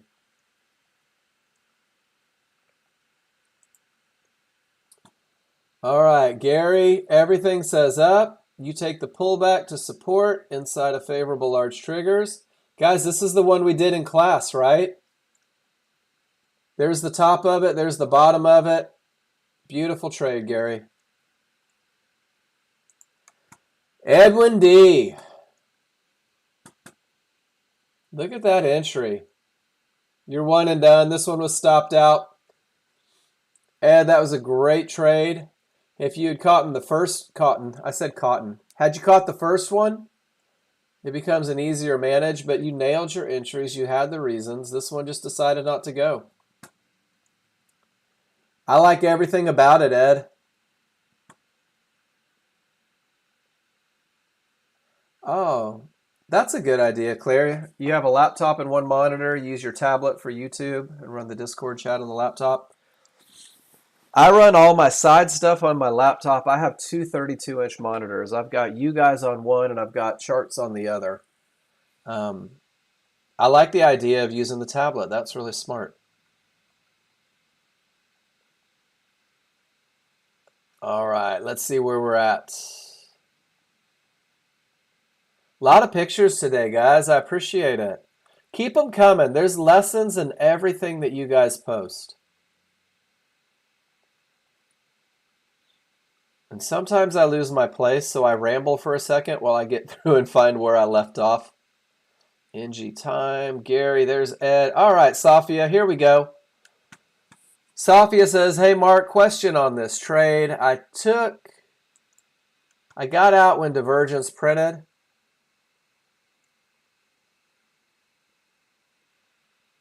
How should I have managed this? All right, Safia, are you ready?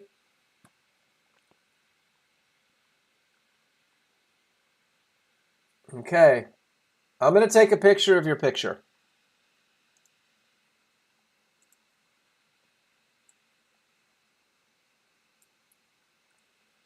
And guys, let's talk about what you see in the moment versus what actually happened. Because this is what's going to happen as a brand new user. As you learn to read your indicators, your brain's on a little bit of a lag. So, Safia, you said you got out because divergence printed, right? One divergence on a 50-50. You entered after the divergence, right? So you said, I'm still willing to take this trade. It's coming from a good top. I've got odds favorable on a 50-50. Here's my beautiful entry, creating a very manageable trade. I like it even more because you took profits at what could be your first trouble spot. Quick profits, feeling good about it, 8 ticks. You're like, all right, what harm could possibly come to me? I've already got a stop behind the reversal bar, right? So you had what, maybe 3 ticks of risk on the trade, Safia, but you already had 8 in the bank? Sound about right? It is, I promise. But you said that you exited because divergence printed. No, you had 8. I promise. But that's okay. But you said that you exited because divergence printed, right? So Safia, let me see if I can do this. Divergence already printed. It already gave the pushback. You're already in. Divergence didn't print at your exit, did it? You just took an exit above a previous divergence line. Does that make sense? Divergence already printed. It's already done everything that it's going to do. This loss of momentum pushed you right back to a perfect entry. And now you're going down, you're going down, you're going down. You're like, oh, this is a potential trouble spot, but not an exit condition because look at the momentum on your 13.2. Pretty amazing, right?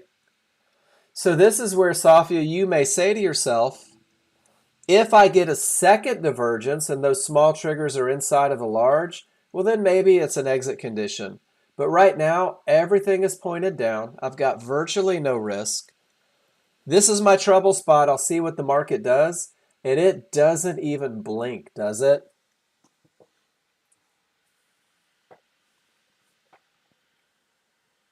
So this is a great management lesson. You've already taken, this becomes your trouble spot. This does not necessarily become an exit point. And honestly, for me, that becomes my first profit target. To at least push back just above where you took your second exit, that's probably where I'm out on my first contract. I'm break even in the trade, and I'm waiting to see what's going on. You're looking at the previous divergence and not reading the indicators in the moment.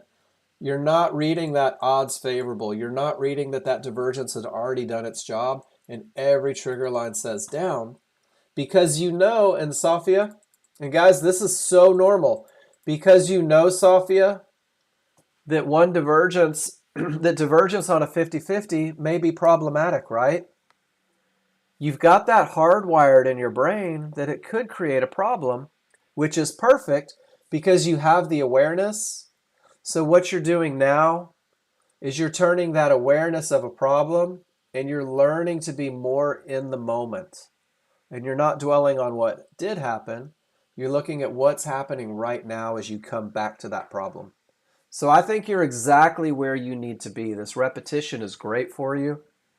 And what it does is you're going to start noticing how much faster things come to light, how much quicker you can say, here's my problem spot. When I reach it, I go break even, but there's no reason to get out yet because the market hasn't even given me a reversal bar. It hasn't printed divergence, and I still have a freight train of momentum coming from a great top.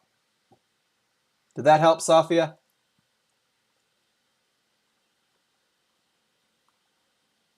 Awesome, absolutely. New users, this is what this class is for. Give me your pictures, give me your questions. Let's have a conversation and seek clarity so that you can be just a little bit better every time you take a trade, every time you manage a trade. George T says, let's see if Mark's eyes, if that LASIK really worked. Odds favorable, everything says up, nothing in the way. Rock star entry, money all the way up. George, beautiful trade. Dave B, are you going to show me the same thing? Dave B says, if George can do it, so can I. But I'm going to get in at the bottom. Dave, I like your entry. I always ask myself, what if it would have gone from the higher point? Would you have been okay missing that trade, right? It is a 3-tick difference, Dave B, between the highest point of support and the lowest. Are you willing to give up an entire trade for 3 ticks? Questions only you can answer yourself. Guys, I love the top of the window. And I'm willing to sit through that little bit of retracement because I know that I have the advantages on my larger chart. Let's see where we're at. And guys, if you asked a question in class and I didn't answer it, ask it again. Help me out. There we go. Same trade, NG time. You got in at the mid-band. Worked out beautifully for you. NG, nice trade. Tank, let's see what you got, my friend. Tank, looking at a 50-50 trade, right? The smalls are through, but the large are not. Tank, are you with me in here?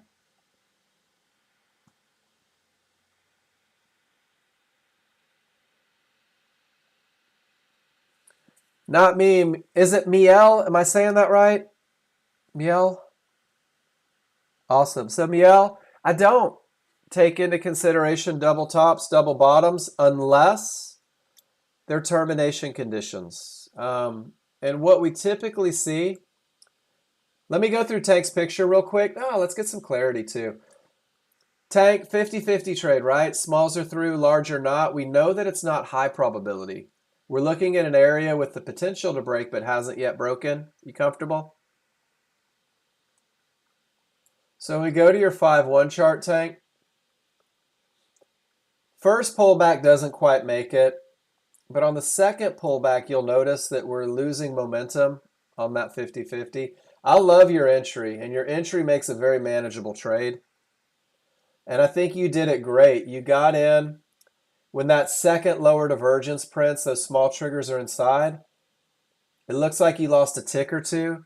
Tank, this is perfect execution of management. Identifying that it's not a high probability trade and using that smaller chart's momentum to manage out with a small loss. Because if this one does hold, it goes the distance, right? I'd get out of that one for 3 ticks loss all day long. Beautiful management, Tank. Guys, that's the next step, is being able to take that information in the moment and assess the risk. And Tank, you did it perfect. And guys, I'm always looking to celebrate victories. And Tank, that's a management victory without a doubt. All right, Miel, I'm going to go to our termination conditions. So the basic idea on a termination condition is price reaches one of these areas. Let me show you a better picture. Price reaches an area, and when it reaches the area, if the trigger lines don't break through, well, then we know the area to be problematic. This is a textbook termination condition. Your double tops and double bottoms, it sounds like you have some experience in the market. You're looking at these patterns. Typically, when we see a double top, it's rare that it's at the exact same price, right? But it's in that area. The market comes through, creates a pivot. You can see that there was a loss of momentum through divergence. One of the best ways that we'll use double tops, Miel, is looking for these divergent stop outs, these pivot stop outs of a prior divergence. You'll see it from lows, and you'll also see it from highs. And then when they line up with those key Fibonacci areas and the trigger lines remain below or above the area, Miel, well, then it's got a lot of power to it as well. So I do like double tops, double bottoms, but I prefer to see them at termination conditions because it really adds strength. Because sometimes you may get what you think is a double top happening, and it's really nothing more than a small retracement, and it may pull us right back to the absolute best entry. Does that help a little bit? Does that make sense?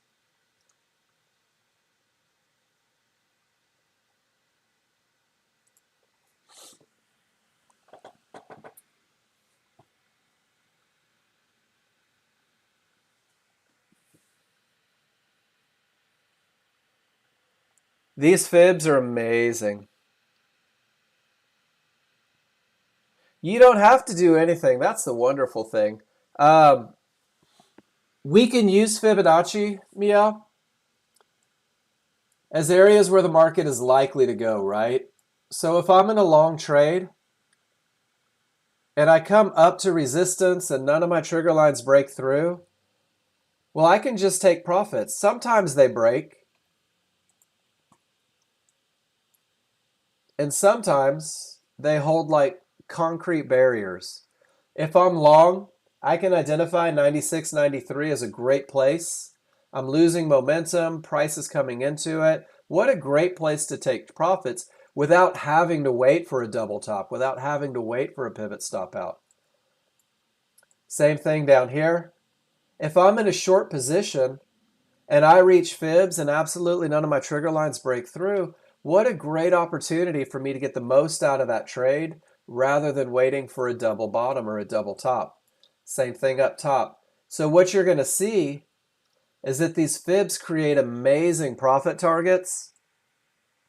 And then every now and then, let's see if we can find it. Well, there's just another one right to the tick.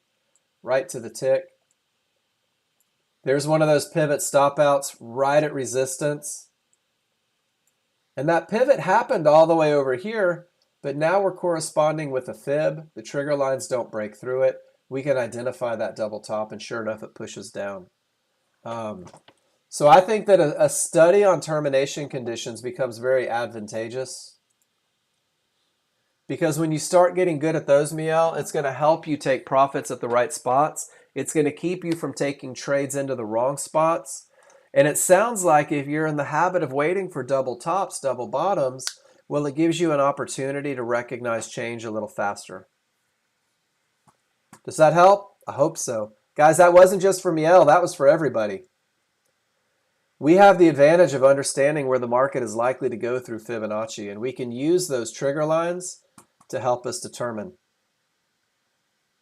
And when I say we, I mean you. Sam, you said that it's been a bloodbath for you today. Absolutely, Miel, they are.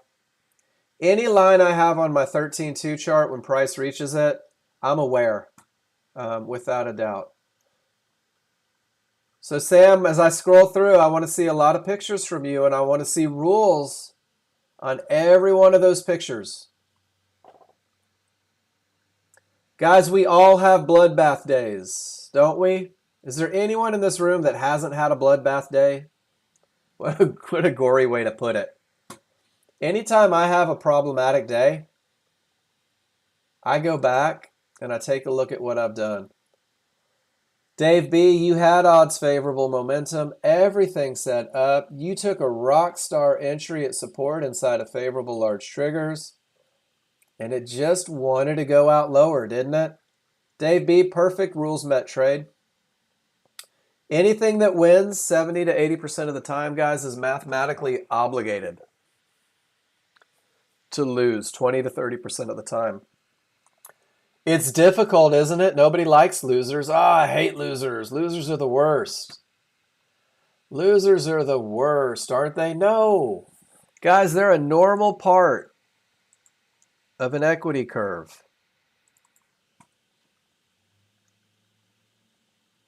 And watch this.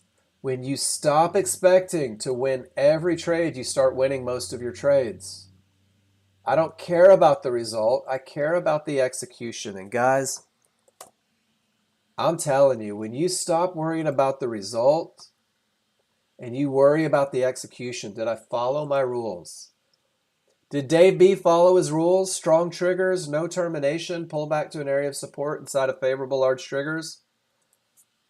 Guys, if Dave B takes this trade 100 times, I guarantee he's prepared to lose 30 of them, which is why he's willing to take it every time he sets up. Guys, your study creates trust and understanding that this is a look that wins more than it loses. Dave B, I think it's an amazing trade, and thank you for sharing that, because that is a great lesson for new traders.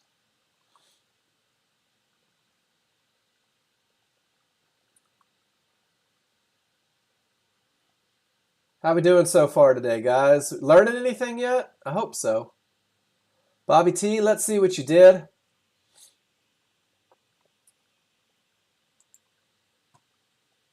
Bobby T says it's a 50-50, right? The smalls are through, the large are not.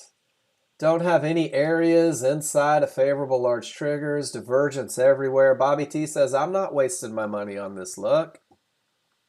Hell no, my rules aren't met. Great read, Bobby. Wonderful. Gary, we saw that one. 50-50, right? 5-1's coming through. Starting to look good. All charts are agreeing. Midband's not a termination condition yet because really the large triggers are getting below the reversal bar marker, Gary. I just don't think that one ever pulled back to give an opportunity.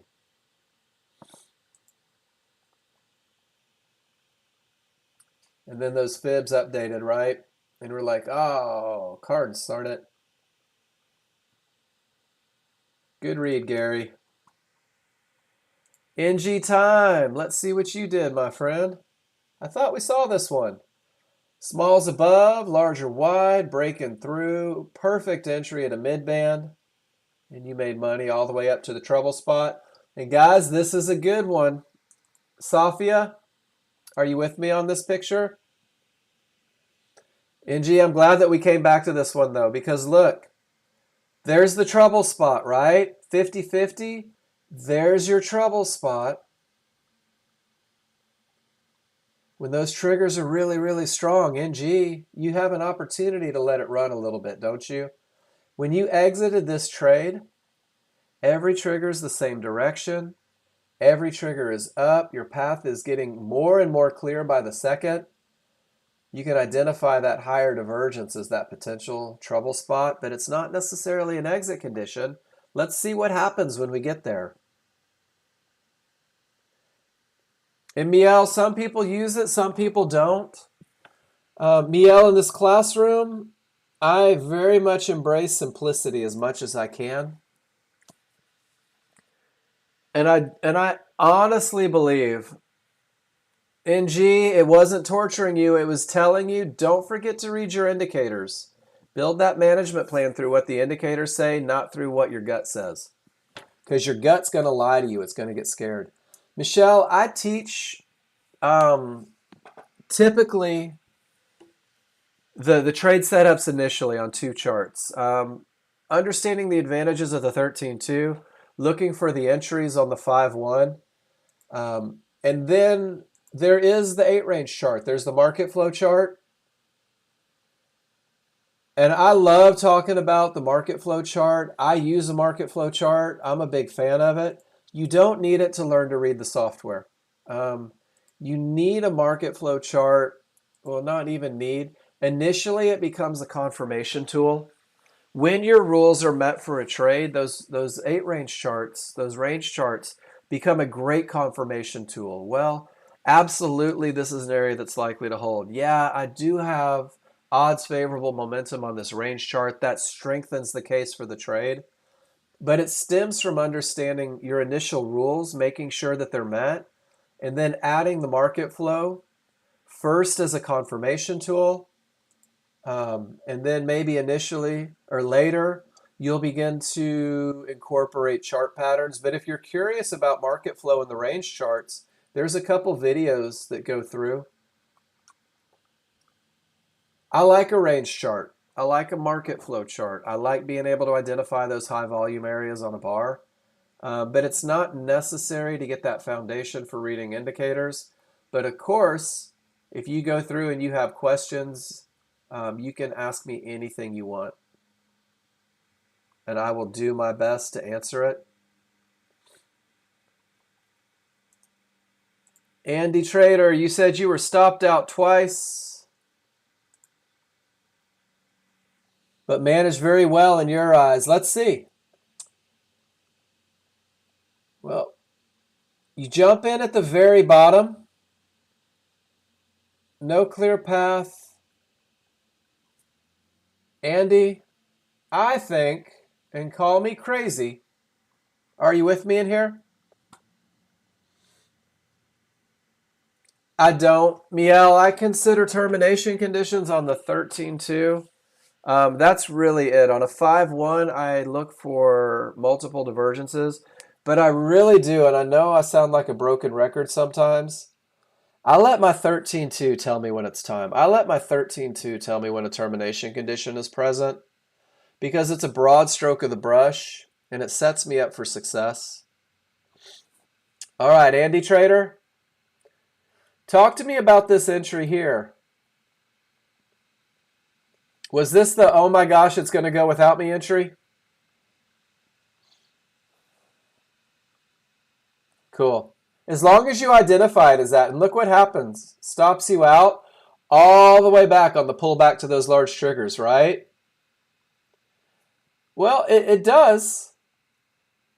But don't 2 divergences, don't the smalls rolling, don't flat triggers tell you that you don't have it. on the small chart yet? Yeah, so Andy, remember when price accelerates away from those large triggers, see how you had room for a full reversal bar right there? Do you remember the gap theory? Have we talked about that?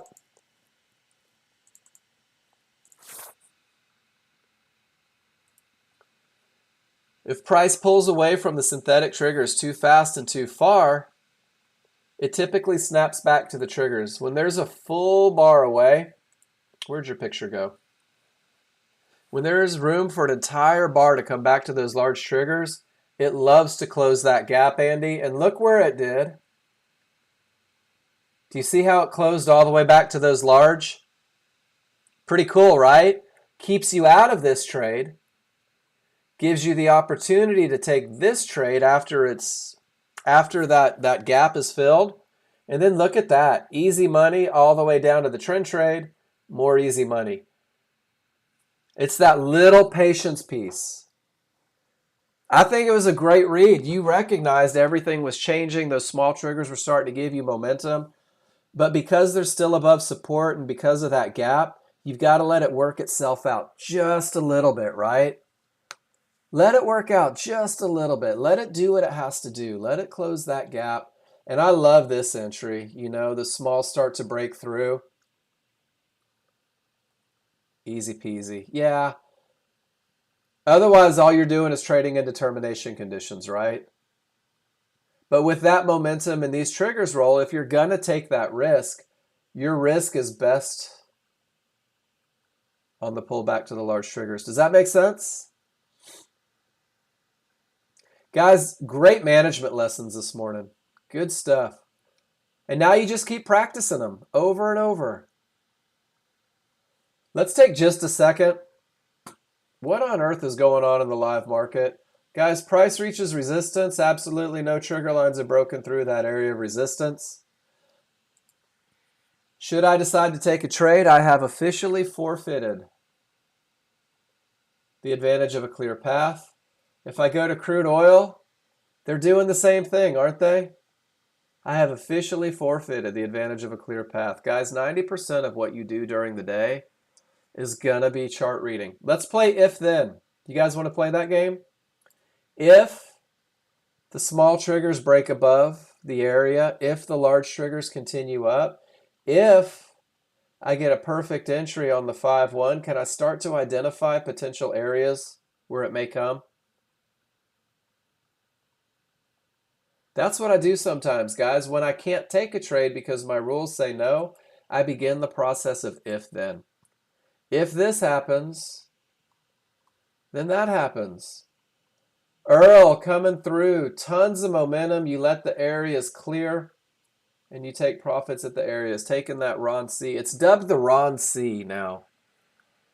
Utilizing clear path and momentum on a higher time frame, looking for opportunities on the smaller chart to get in and get out and make quick profits. Nicely done. Dave B.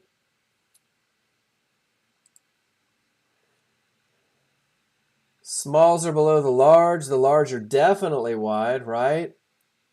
You did have 3 divergence and it pulled you back there. You could have taken a pivot stop out, right, Dave B? But who's to say that it doesn't go all the way up to your synthetic trigger at 77.95, right? And 3 divergences is going to suggest a loss of momentum, and your synthetics are all the way up here. Are you willing to put that much risk on a trade with those split triggers? That's a question only you can answer for yourself. If I'm coming from an awesome termination condition, I'm pretty cool with that. But if I'm coming from a pivot that kind of came from the middle of nowhere, I'm a little hesitant to jump in on these split triggers, no areas, relying on this 1 divergence after 3 divergence on the push-up. It's easy to say could have entered at divergence because you have the benefit of seeing what happened after. But guys, how often does 3 divergence change the trend? How often does 3 divergence give you a bigger pushback? Well, it happens so often that we've identified it as a termination condition, and we teach it daily.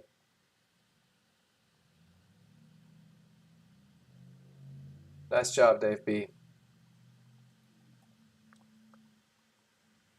Let's see where I'm at. New trader, I love the checklist. Man, that's a big checklist, new trader. Your checklist is taking up more than your charts here. Odds favorable, no termination. It almost made the mid band. That's one that you might or might not catch, right? It may get you if you're, but the odds are when this pulled back, the mid band was all the way down here. That's one of those ones where you just got to go, all right, it didn't get me. I'm cool with that. Pivot from space back to the mid band. Gary's saying not yet. Sam User. All right, here we go. Let's look at the bloodbath. And I'm going to scroll down. Sam, are you with me?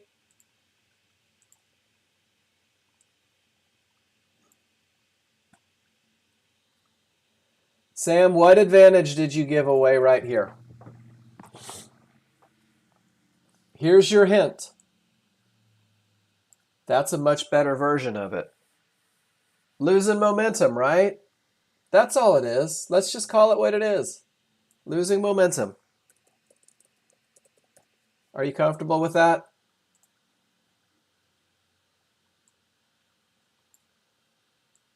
So we're losing momentum. Sam, what does this divergence tell me?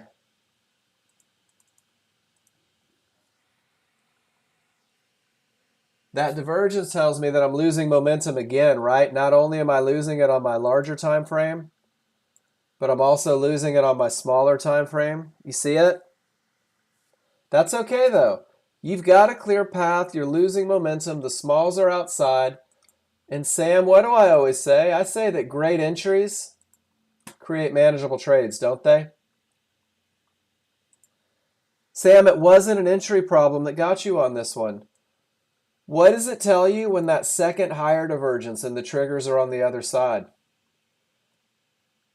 says we're losing it, right? Not only have I lost momentum here, I've lost it twice. I have anything can happen triggers.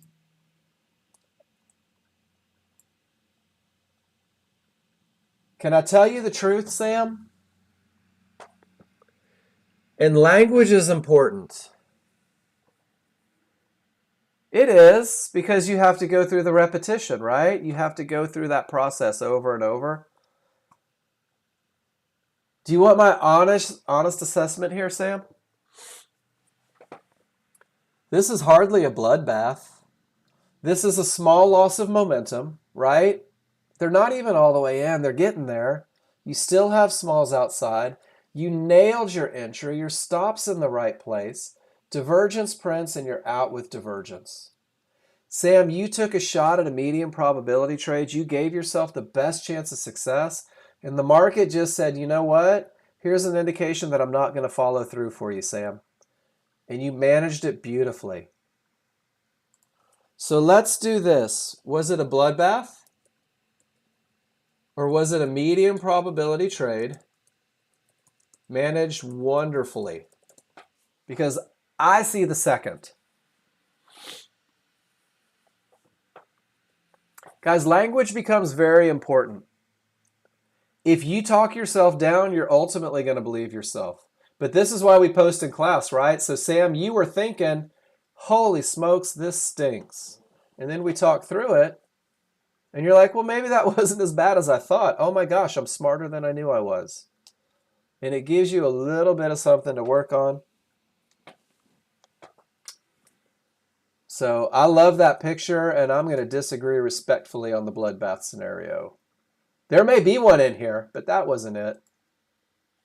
Joel, let's see what you did, my friend. Joel says, here's support. All right. There's that same look, right? That was the one that Sam just posted.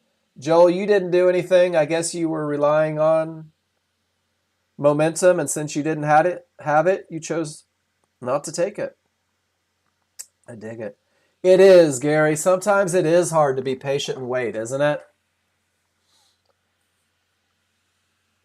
All right. So, Sam, here's your second one. On the 13-2, what advantage did you give up?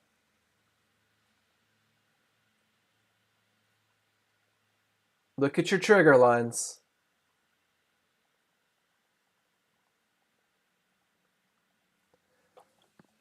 And doesn't this divergence tell you that you're losing momentum again, Sam? Guys, why do we post in the room?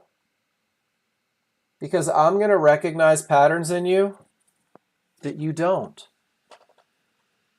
Ask my wife. It's annoying. I don't forget stuff, guys. And when you post in this room, I remember what you do. So, Sam, there's two where you were willing to give away the advantage of momentum. The first one was managed beautifully because it gave you an opportunity. This one didn't even give you an opportunity, right? Medium probability trade. You forfeited the advantage of momentum, and it just didn't work out. Once again, hardly bloodbath. You took a calculated risk.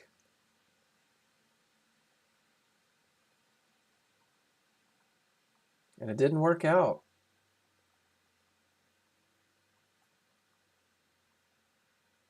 All right, going to the next one.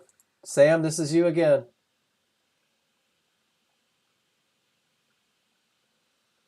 Hey, Sam, what kind of momentum did you have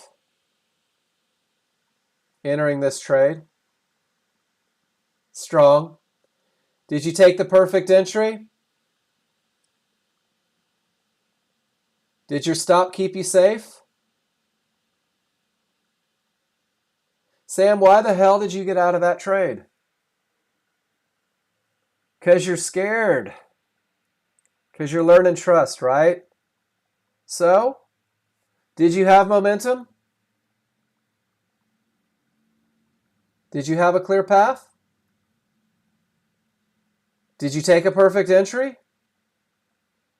So where in your rules does it say that if the market doesn't go to your target in a matter of seconds, to hell with it, just jump out? Did you still have every advantage of a market likely to continue to that next key area based on momentum? Great entries make manageable trades. So Sam, this is just a trust issue, right? I did this a lot in the beginning. I don't want you to feel bad about it. I was the king of taking 30 trades and being up 8 ticks because I would jump out, because I would forget 100% about all the reasons that got me in, and I would focus on that one bar going up and down, up and down, up and down, forgetting that it's insignificant in the grand scheme of things.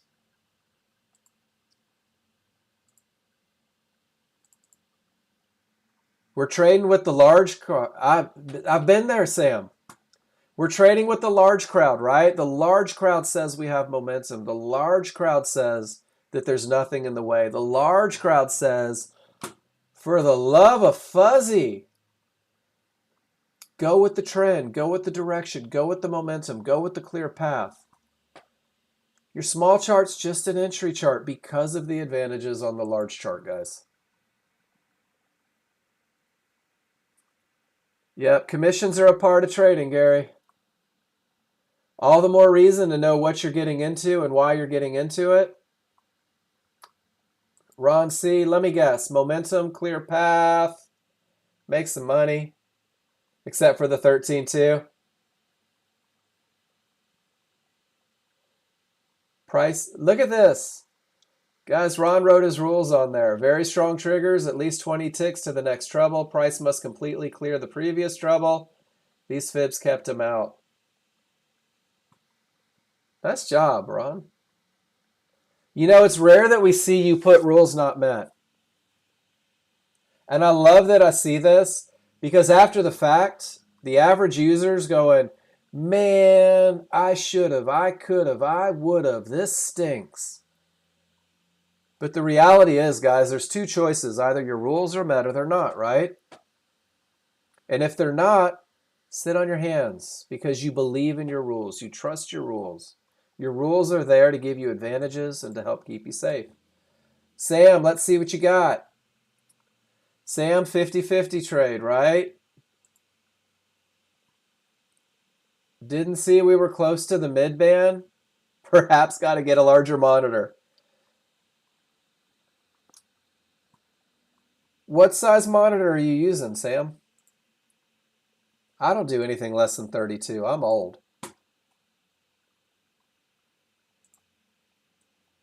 We got to the mid-band. Full bar back, right? Oh, Sam, stop that. Go spend a couple dollars. Gary will tell you, Gary got 3 32-inch monitors for, I think, $300 on Craigslist. Best Buy usually has 32-inch monitors for 180 bucks. 4 of them, Gary. Well, compared to you, Grandpa, I like it. 40-inch TV.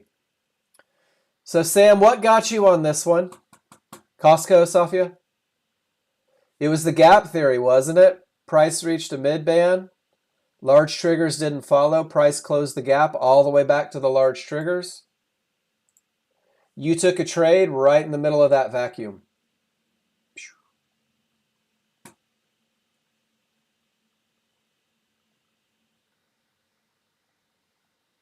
Do you see how that worked? Oh, thanks, Cameron. Do you agree, Sam? You traded into a termination condition. That's okay. But isn't it great that everything that you did, and you just thought the world was out to get you today, they're all small fixes. A couple with entries, a little bit of chart reading, a little bit with management. Everything is fixable, guys, but you have to do exactly what Sam is doing. You have to take the picture and you have to have the courage to put yourself out there. Sam, odds favorable, right? Look at that momentum. Sam, this is your look. Look at your entry. Sam, why the hell did you get out of the trade? Twice.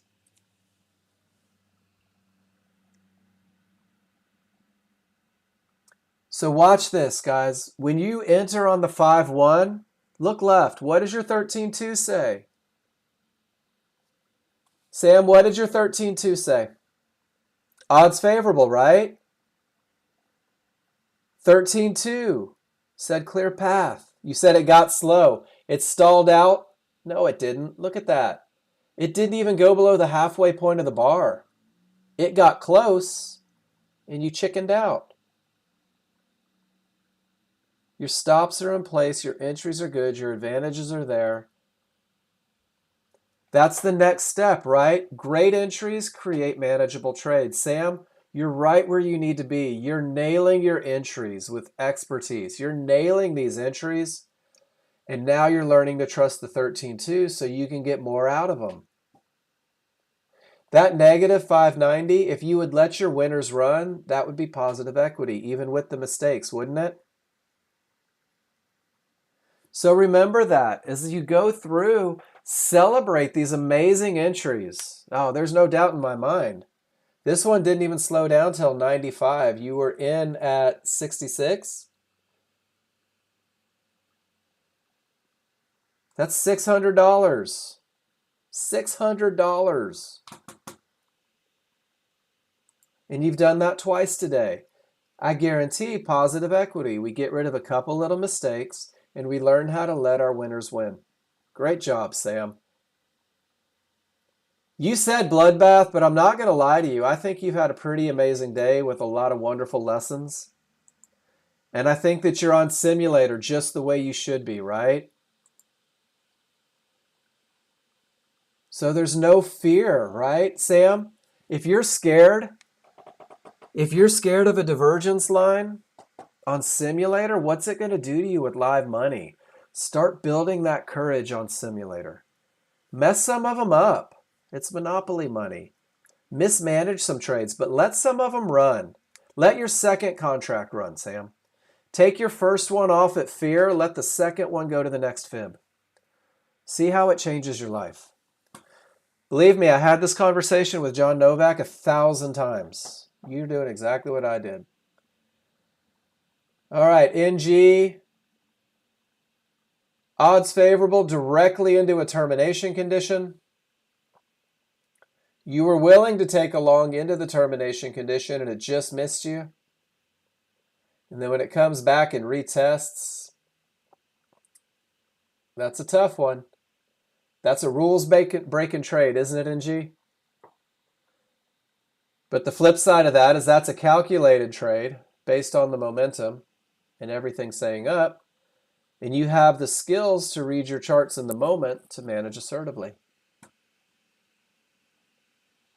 New trader. Termination condition, absolute textbook termination condition. Do you see it, new trader?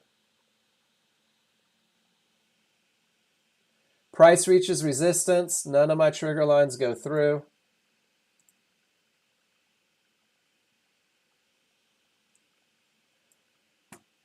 So broke rule number 2. And then just to make sure you broke it with authority, 1, 2, 3 divergences in the same location. So you had momentum. I agree. No termination conditions. You even said, nope, I don't have a clear path. And you still didn't get in at the area, did you? Yeah, you did. You got in below.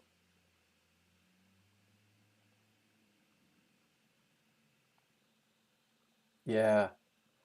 You drove your car into a brick wall hoping that it would just let you go unscathed, and it didn't. I love that you're using the checklist. But guys, if the rule is rules met or rules not met, right? If you're working rules met or rules not met, new trader, what good is this checklist if you don't follow it? Just throwing that out there, guys. What good is a checklist that you knowingly ignore? Why even use it? Because what you've done there is you've said, you know what? I know the checklist gives me advantages, but to hell with it. I'm going to do it. Andy, doing some research. I love this. After 365 trades, 2 contracts, 69% win probability, 10 tick stop, 10 and 20 profit target. What was the time frame for it to come through on those 365 trades, Andy? Can I ask? Guys, this is how you become a professional trader.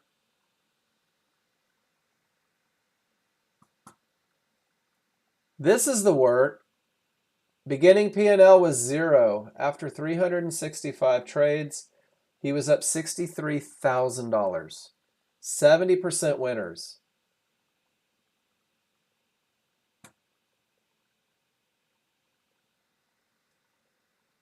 Just track based off the number of trades.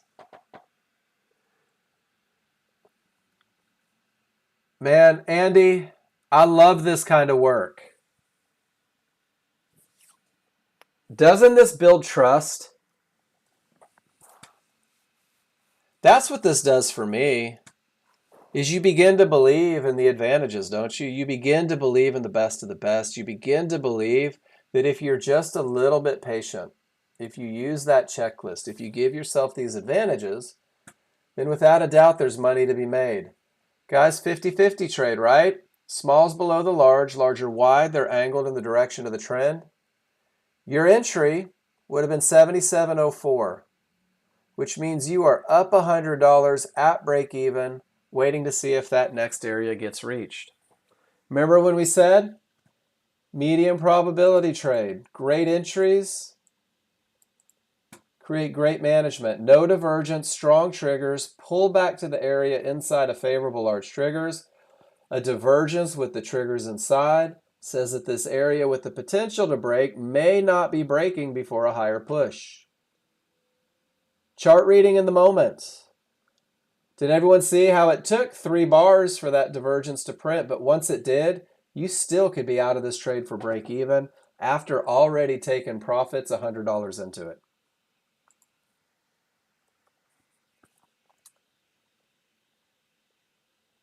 Same thing, terminations, push it down. Terminations have the potential to push it up. Guys, I'm going to leave you with the S&P for a minute. I'm going to take a few minutes, rest my voice, fill my water.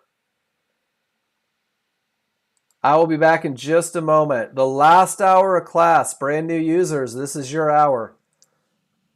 If you have a question about a concept, if you want to talk about something, post your question in the room, post your chart in the room. I'll be back in just a few minutes.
All right, guys, I am back.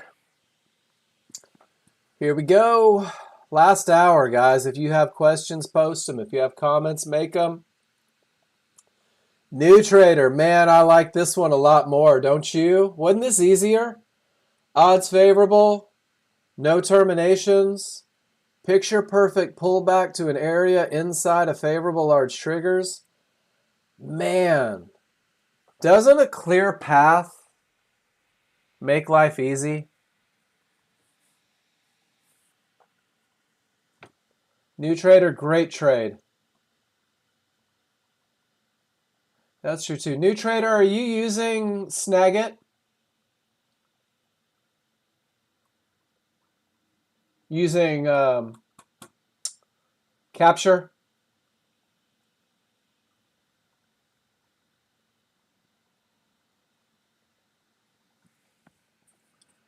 Just wondering if there's a way to show more chart and a smaller checklist for you. All right, Safia, let's see what you got.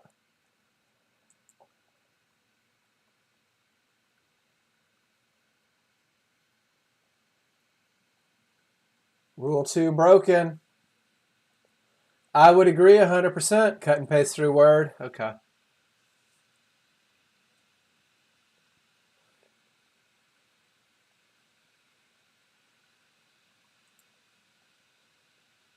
Safia, I like the management on this one very much. But once again, it just kind of begs to ask, why have a checklist if you're not going to follow it?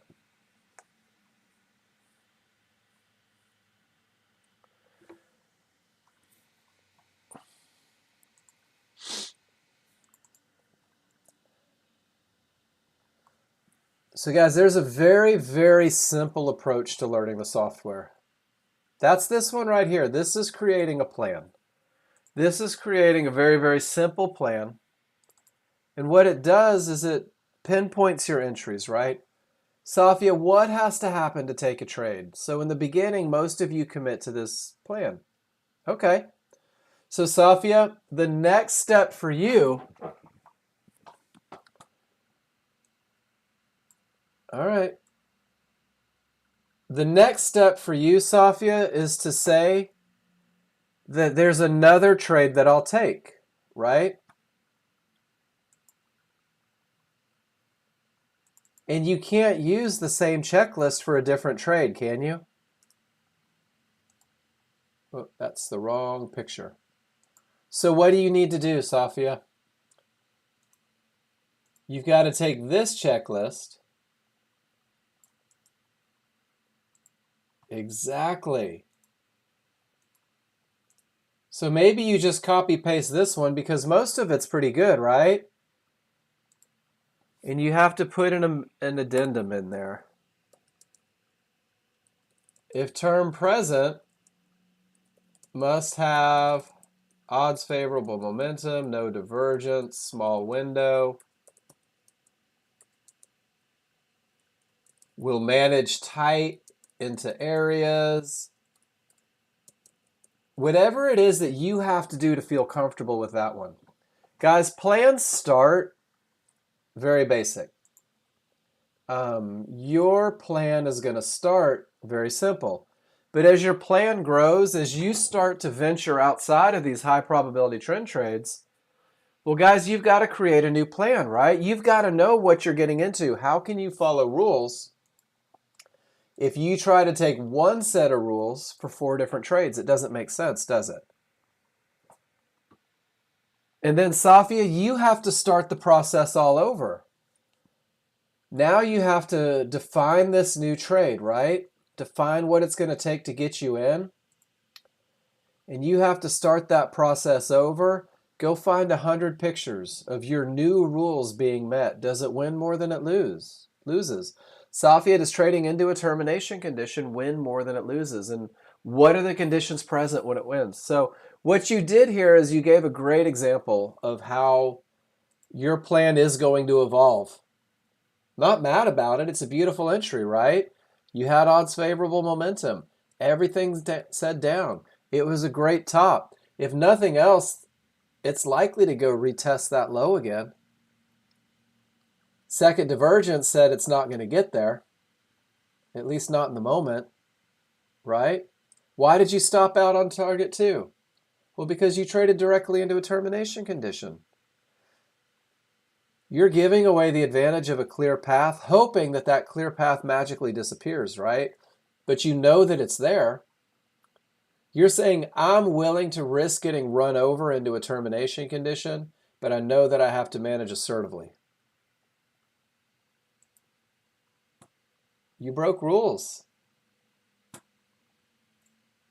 So what's the likelihood of this one working? There's a long into a termination condition with great momentum, and it gets absolutely slaughtered, doesn't it? Let's look at another one.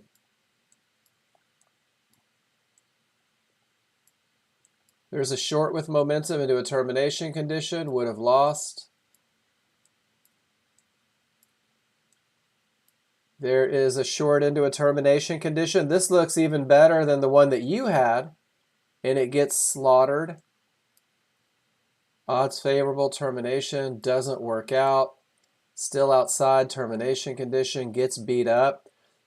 Odds favorable, termination condition, the market reverses. So, guys, we teach termination conditions to give you the advantage of a clear path. Safia, dodging bullets is a tough way to build a plan, right? Don't you have the skill set at this point? And I'm going to say that you do because I'm watching what you're doing, to recognize advantages to give you a better chance of winning than losing. And isn't that the goal, everybody? Let's make money. We don't have to hope. We've got fibs. We have trigger lines. We have a seriously solid set of rules for when it's okay to trade and when it's not. The hard part, guys, the hardest part about day trading is doing nothing when your rules aren't met, right? Safia, there's that exact same look, right down to the termination condition, pretty much. No divergence, perfect entry, divergence, tells you to get out. I'm not saying that there's not a place in the world for that, but you definitely have to know what you're up against, and you can't have the same expectations. You can't have the same expectation of victory. What was this, 8:30?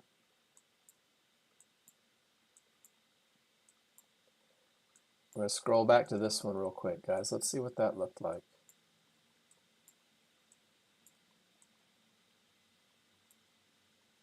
Right back to resistance. Is that right? Is that the one?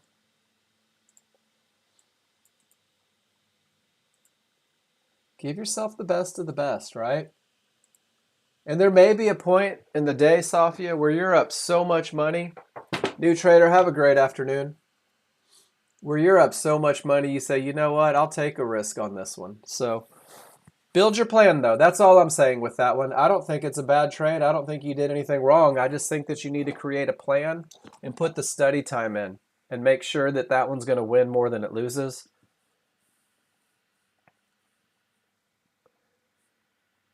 Aren't you traveling this week? That may have something to do with it. Okay, so when you don't see the opportunity, that's where you go back and you circle. Safia, can I tell you the truth? This has not been an easy week. Some weeks flow like a river. Yay, Ziba! Nice job. And I love that you refer to yourself as Ziba. Ziba is back. Ziba likes what we're doing here. Safia, there have been a handful of really rules-based trades this week. Oh, okay. Oh, I'm sorry. I hope everything's okay. And when there's not a lot of opportunity, that's what's going to test you. I was talking to someone about that yesterday. This has been the kind of week where your rules have kept you out of a lot of losers, but it's also meant that you're sitting on your hands an awful lot, right? It's meant that you're kind of just waiting. You're in this holding pattern, hoping for the best. And it just takes a minute.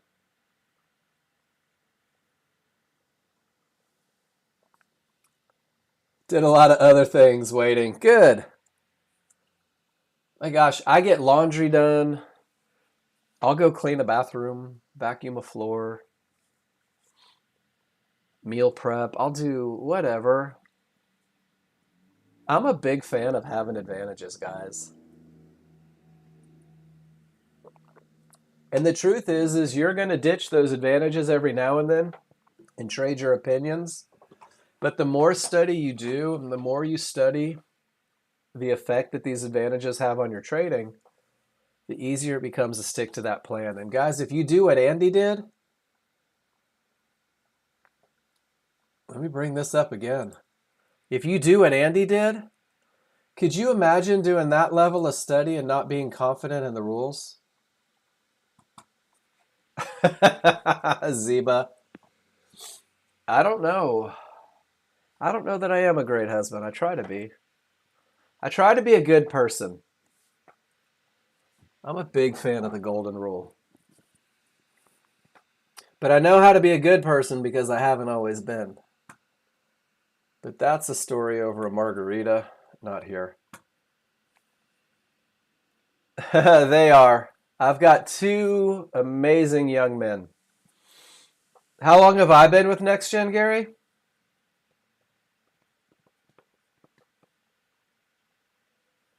Oh, on the chart? I don't know. I'm not sure, to be honest with you. Do you know that we had a gentleman a couple years back did the exact same thing? 465 trades, exact same results. Actually, he was 82.3% winners. The word on the street is that he made so much money day trading that he's retired. He doesn't even trade anymore.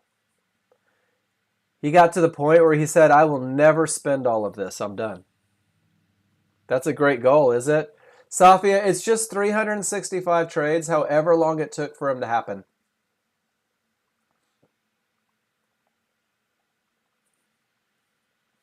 And it looks like he ran it 7 times. 10 tick stop loss, 10 ticks on the first contract, 20 ticks on the second contract. All he did was study, right?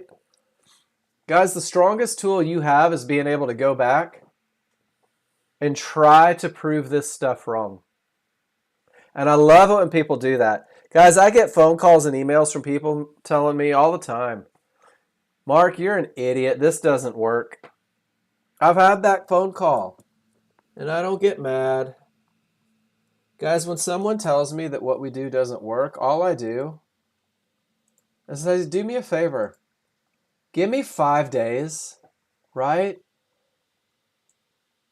Give me 5 days of nothing but high probability trend trades and tell me where you're at.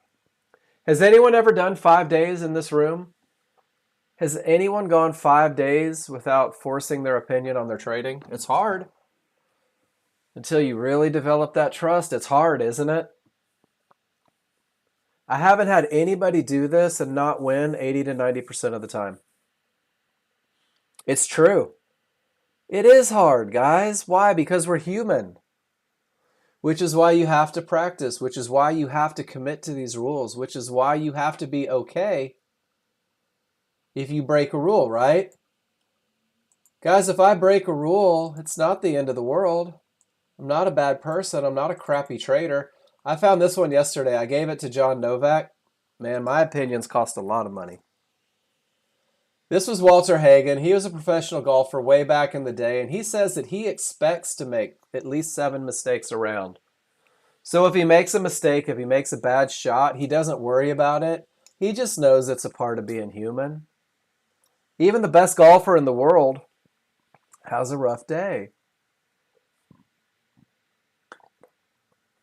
It's a fact of life, guys. Bobby, you did it. Traded over 85%. Are you ready for the tough question, Bobby? Why did you stop?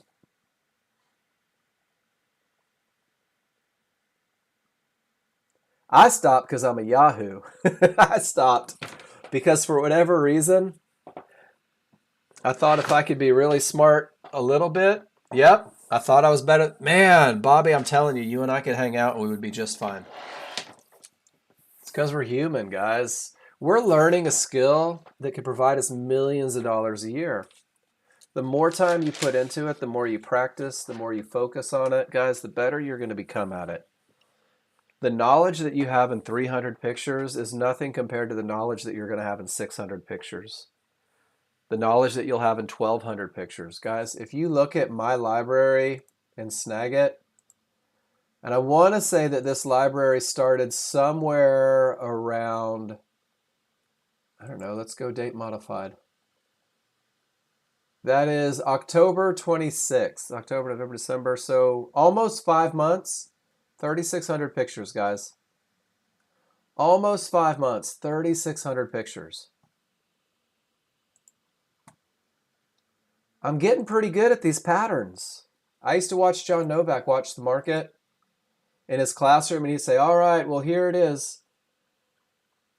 There's a termination condition, and we've got some divergences. It's probably going to bounce up to this mid-band of resistance, but notice how the large triggers don't follow along, and now everything's pushing back down, and it's testing that second area because I can use my trigger lines.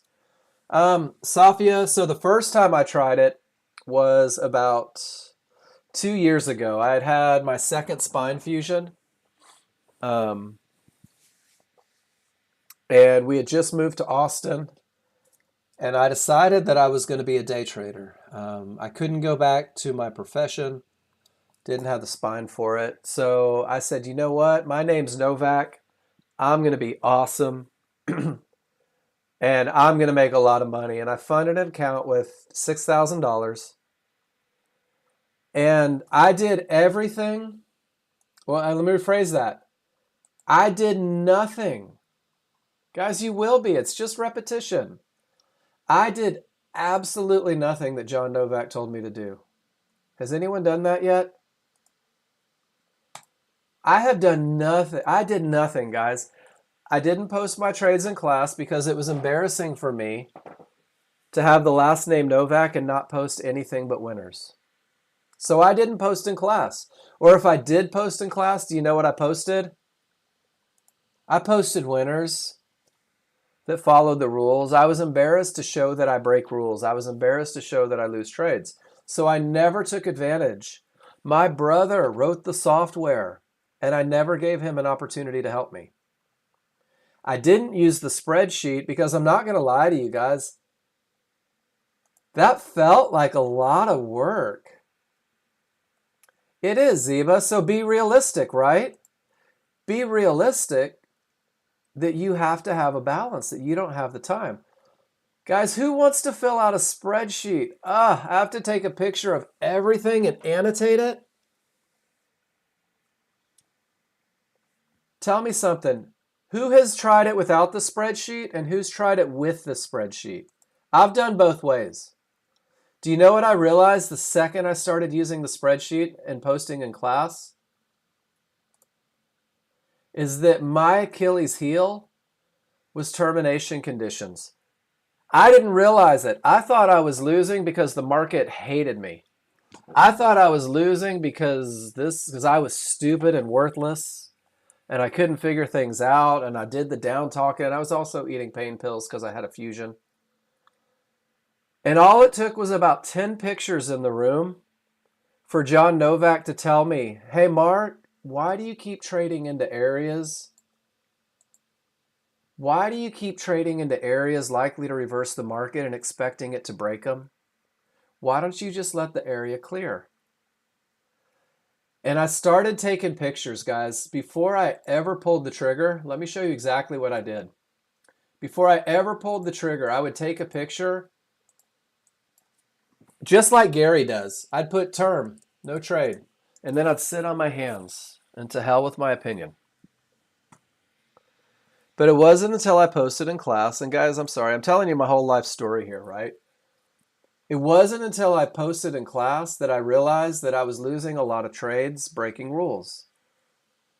One of the other things John Novak told me to do is he said, hey, do me a favor. Write down your rules. And he told me take 10 pictures of the perfect entry. He goes, take 10 pictures of the perfect entry long, take 10 pictures of the perfect entry short. Guys, do you know what I didn't do? I'll give you one guess. I didn't take the pictures. Guys, I didn't do the work. Are any of you just shocked that I'm human? That I'm just like you? I was brand new and I expected to win because I had succeeded in most anything I'd ever tried, guys. I went to a mechanics school with no mechanics knowledge and I came out top of my class. I never studied in high school. College wasn't difficult for me. I got to the top of where I wanted to be in my profession, and then I figured that day trading would be the exact same thing. When I finally went live about 35 days after getting the software, having never written a plan, never taken a picture, never using the spreadsheet, and most importantly, guys, never asking for feedback, I was separated from about $5,000 in 22 trades. 22 emotional losers in a row. And I had no idea why they lost. I'd love to see those trades now. Typical whippersnapper, I know, right? So guys, one of the reasons I'm so passionate in this class, one of the reasons why I'm so focused on helping you do it right is because I've done it wrong. Because I've lost the money, because I've lost the time, because I went 6 months and then I had to start over. Guys, it's 2 years. But I didn't do it right until 6 months in. And then 6 months in, I half-assed it. It was about a year in that I finally stuck to the path. And I started trading micros, and I kept breaking my rules. I kept deviating from the checklist, and I kept losing. And then I reevaluated. I went back to simulator, and I committed to the rules, and I committed to the lessons, and I committed to everything that I was supposed to commit to. And guys, now I feel pretty good about what I do. I still break rules. I still have days where I break rules. I still have days where I form opinions. I still have days where I get emotional, but they're fewer and farther between. Exactly. Do or do not. So guys, there's my story if you were ever wondering. That's what got me to where I'm at. So if you're in your first month and you're mad that you can't do what I do, work through it. If you're in the mailroom, don't get mad that the CEO is where the CEO is. You had to put in a lot of time and effort to get there, right? Bobby T, have you heard of Chewy's Tex-Mex? You're from Texas, right? Yeah, I was the general manager. I worked my way up. I started waiting tables at Chewy's around 1993. Thank you, Safia. Put myself through college, had a couple kids, bought my first house. Eventually went into management, worked my way up to general manager, got my own store, and then Spine Fusion took me out of the game. So, you know what? It's paying dividends up here in Oregon because I cook way better Mexican food than the Oregon people do. And I love to teach. I really do. I went to University of Houston. I was an English lit major.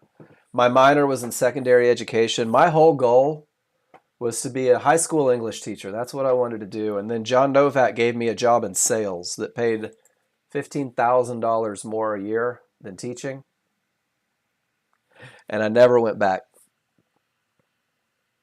But I didn't do well in sales. I stopped working for John and I went on and pursued that other career. That was way back when. All right, guys, let's talk about how to get to where you want to be one more time for the people in the back. Sorry if I sound preachy. If I sound preachy, go, Mark, seriously, zip it, we're done. Guys, to minimize your learning curve, post your pictures in class. Pictures of your trades every day in class. Every trade, win, lose, or draw, especially if you lose. Sam User today said that he was in a bloodbath. Couldn't figure it out. Sam User gave up the advantage of momentum every time. Right, Sam? Wasn't such a bloodbath, was it, Sam? Just a couple little tweaks. A little bit of information that posting those pictures got you. And I don't mean to call you out, but man, what a great job you did getting to where you want to be. If you win and the rules are wrong, if you trade into termination conditions, if you don't have momentum but you win anyway, you're practicing long-term failure despite your short-term victories. How are you going to know the difference? Well, to be sure, you need feedback from us, from me. I'm here to help. If you place a trade on the simulator, you participate in class, there is zero risk of loss or capital. You need someone to tell you what you did right or wrong when you're new. This is part of the education magic, guys. If you've been with Nexgen any time, there should be no doubts in your mind that we're going to stick with you to the end, make sure that you get to where you want to be. We're going to answer every question that you have. We're going to teach you to read indicators. Read this outline for education. You're going to use the checklist. You're going to annotate your charts. There's your outline for education, right? Thank you, Sam. There's your checklist to keep you on the right side of things. Here's how you annotate a chart to get the best feedback. It's all in this right example trading plan. And this came about from John Novak and I one Saturday morning. How do we give them everything they need in one page? Guys, you're going to study historical chart setups. You're going to circle those tails. You're going to see if they line up with entries. You're going to populate your spreadsheet using the checklist. You're going to present those pictures in class. 15 images a day, guys. That's 300 a month. Annotated with your checklist. Preferably copy-paste it. How to annotate your chart for the most effective feedback. Guys, we give you everything. Tell me your rules. Tell me why you did what you did. Tell me how you were feeling. Were you confident? Were you nervous? Were you anxious? Give me as much information as you can so I can give you as much information as I can. Create a database of rules, rule met entries for study.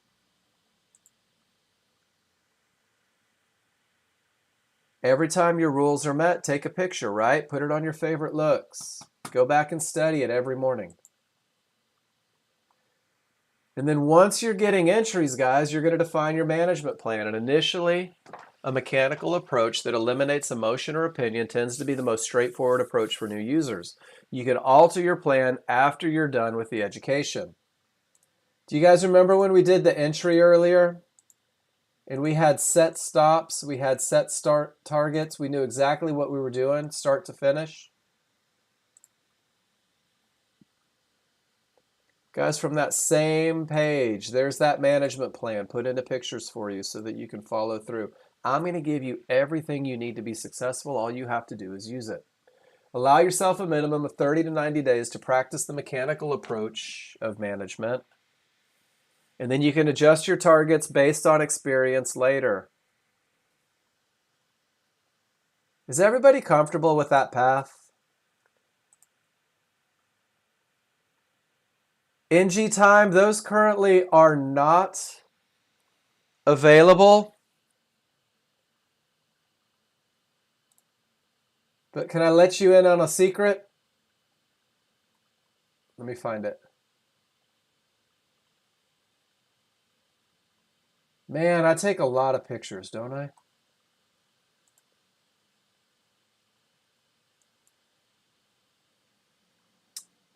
Maybe that's it. That's not it. John Novak sent me a picture where he's hired a programmer, has an order working to be able to get those in NinjaTrader 8. So it is 100% in the works right now. Yep. He's making it a standalone so that it doesn't eat resources. So he's got the great idea. Now he's just waiting for them to put it together. But the order is in for you guys. You guys remember when I told you that I lost $5,000 almost instantly? $5,000 almost instantly. Here's the best part that wasn't available the first time I went live, or at least I didn't know about it. The first part is I should have accepted that I may be less capable than I initially believed, and I definitely was because I skirted the whole path. And I felt entitled to win. That's very, very true. But the only people that tend to win are the people that trade well. So before risking your capital, test your trading plan. Test that plan that you wrote down, that you believe in, that you know wins more than it loses. Use something like Apex Trading, guys. If you follow the link straight from this document, it'll take you to the Apex trade. It'll tell you everything you need to know about stuff. They run sales all the time. They're doing 80% for the next couple weeks off. And for about $200, you can trade up to $50,000 worth of capital. The best part, you keep the first 25 grand, 90% after that. If you make $3,000 profit before the $2,500 loss, Apex will give you the $50,000 account to trade live. You can trade up to 20 funded accounts. 20, $50,000 accounts, guys, are $1 million of capital without a dime of your money at risk other than the monthly. It's like trading 900,000 of your hard-earned. Starting out, use their money. You'll thank us later when you realize what you do not yet know about yourself trading live money. And when you can make money in that real-world setting, trade your own money with their funded accounts. Remember, there's no penalty for being cautious when you start trading live. Guys, I just put that in the room. I'm going to put it in one more time. If you haven't read this and looked at the pictures start to finish, take a look. If you believe in it, like I do, you're on your way. George T, let's see what we have. You're 13-2.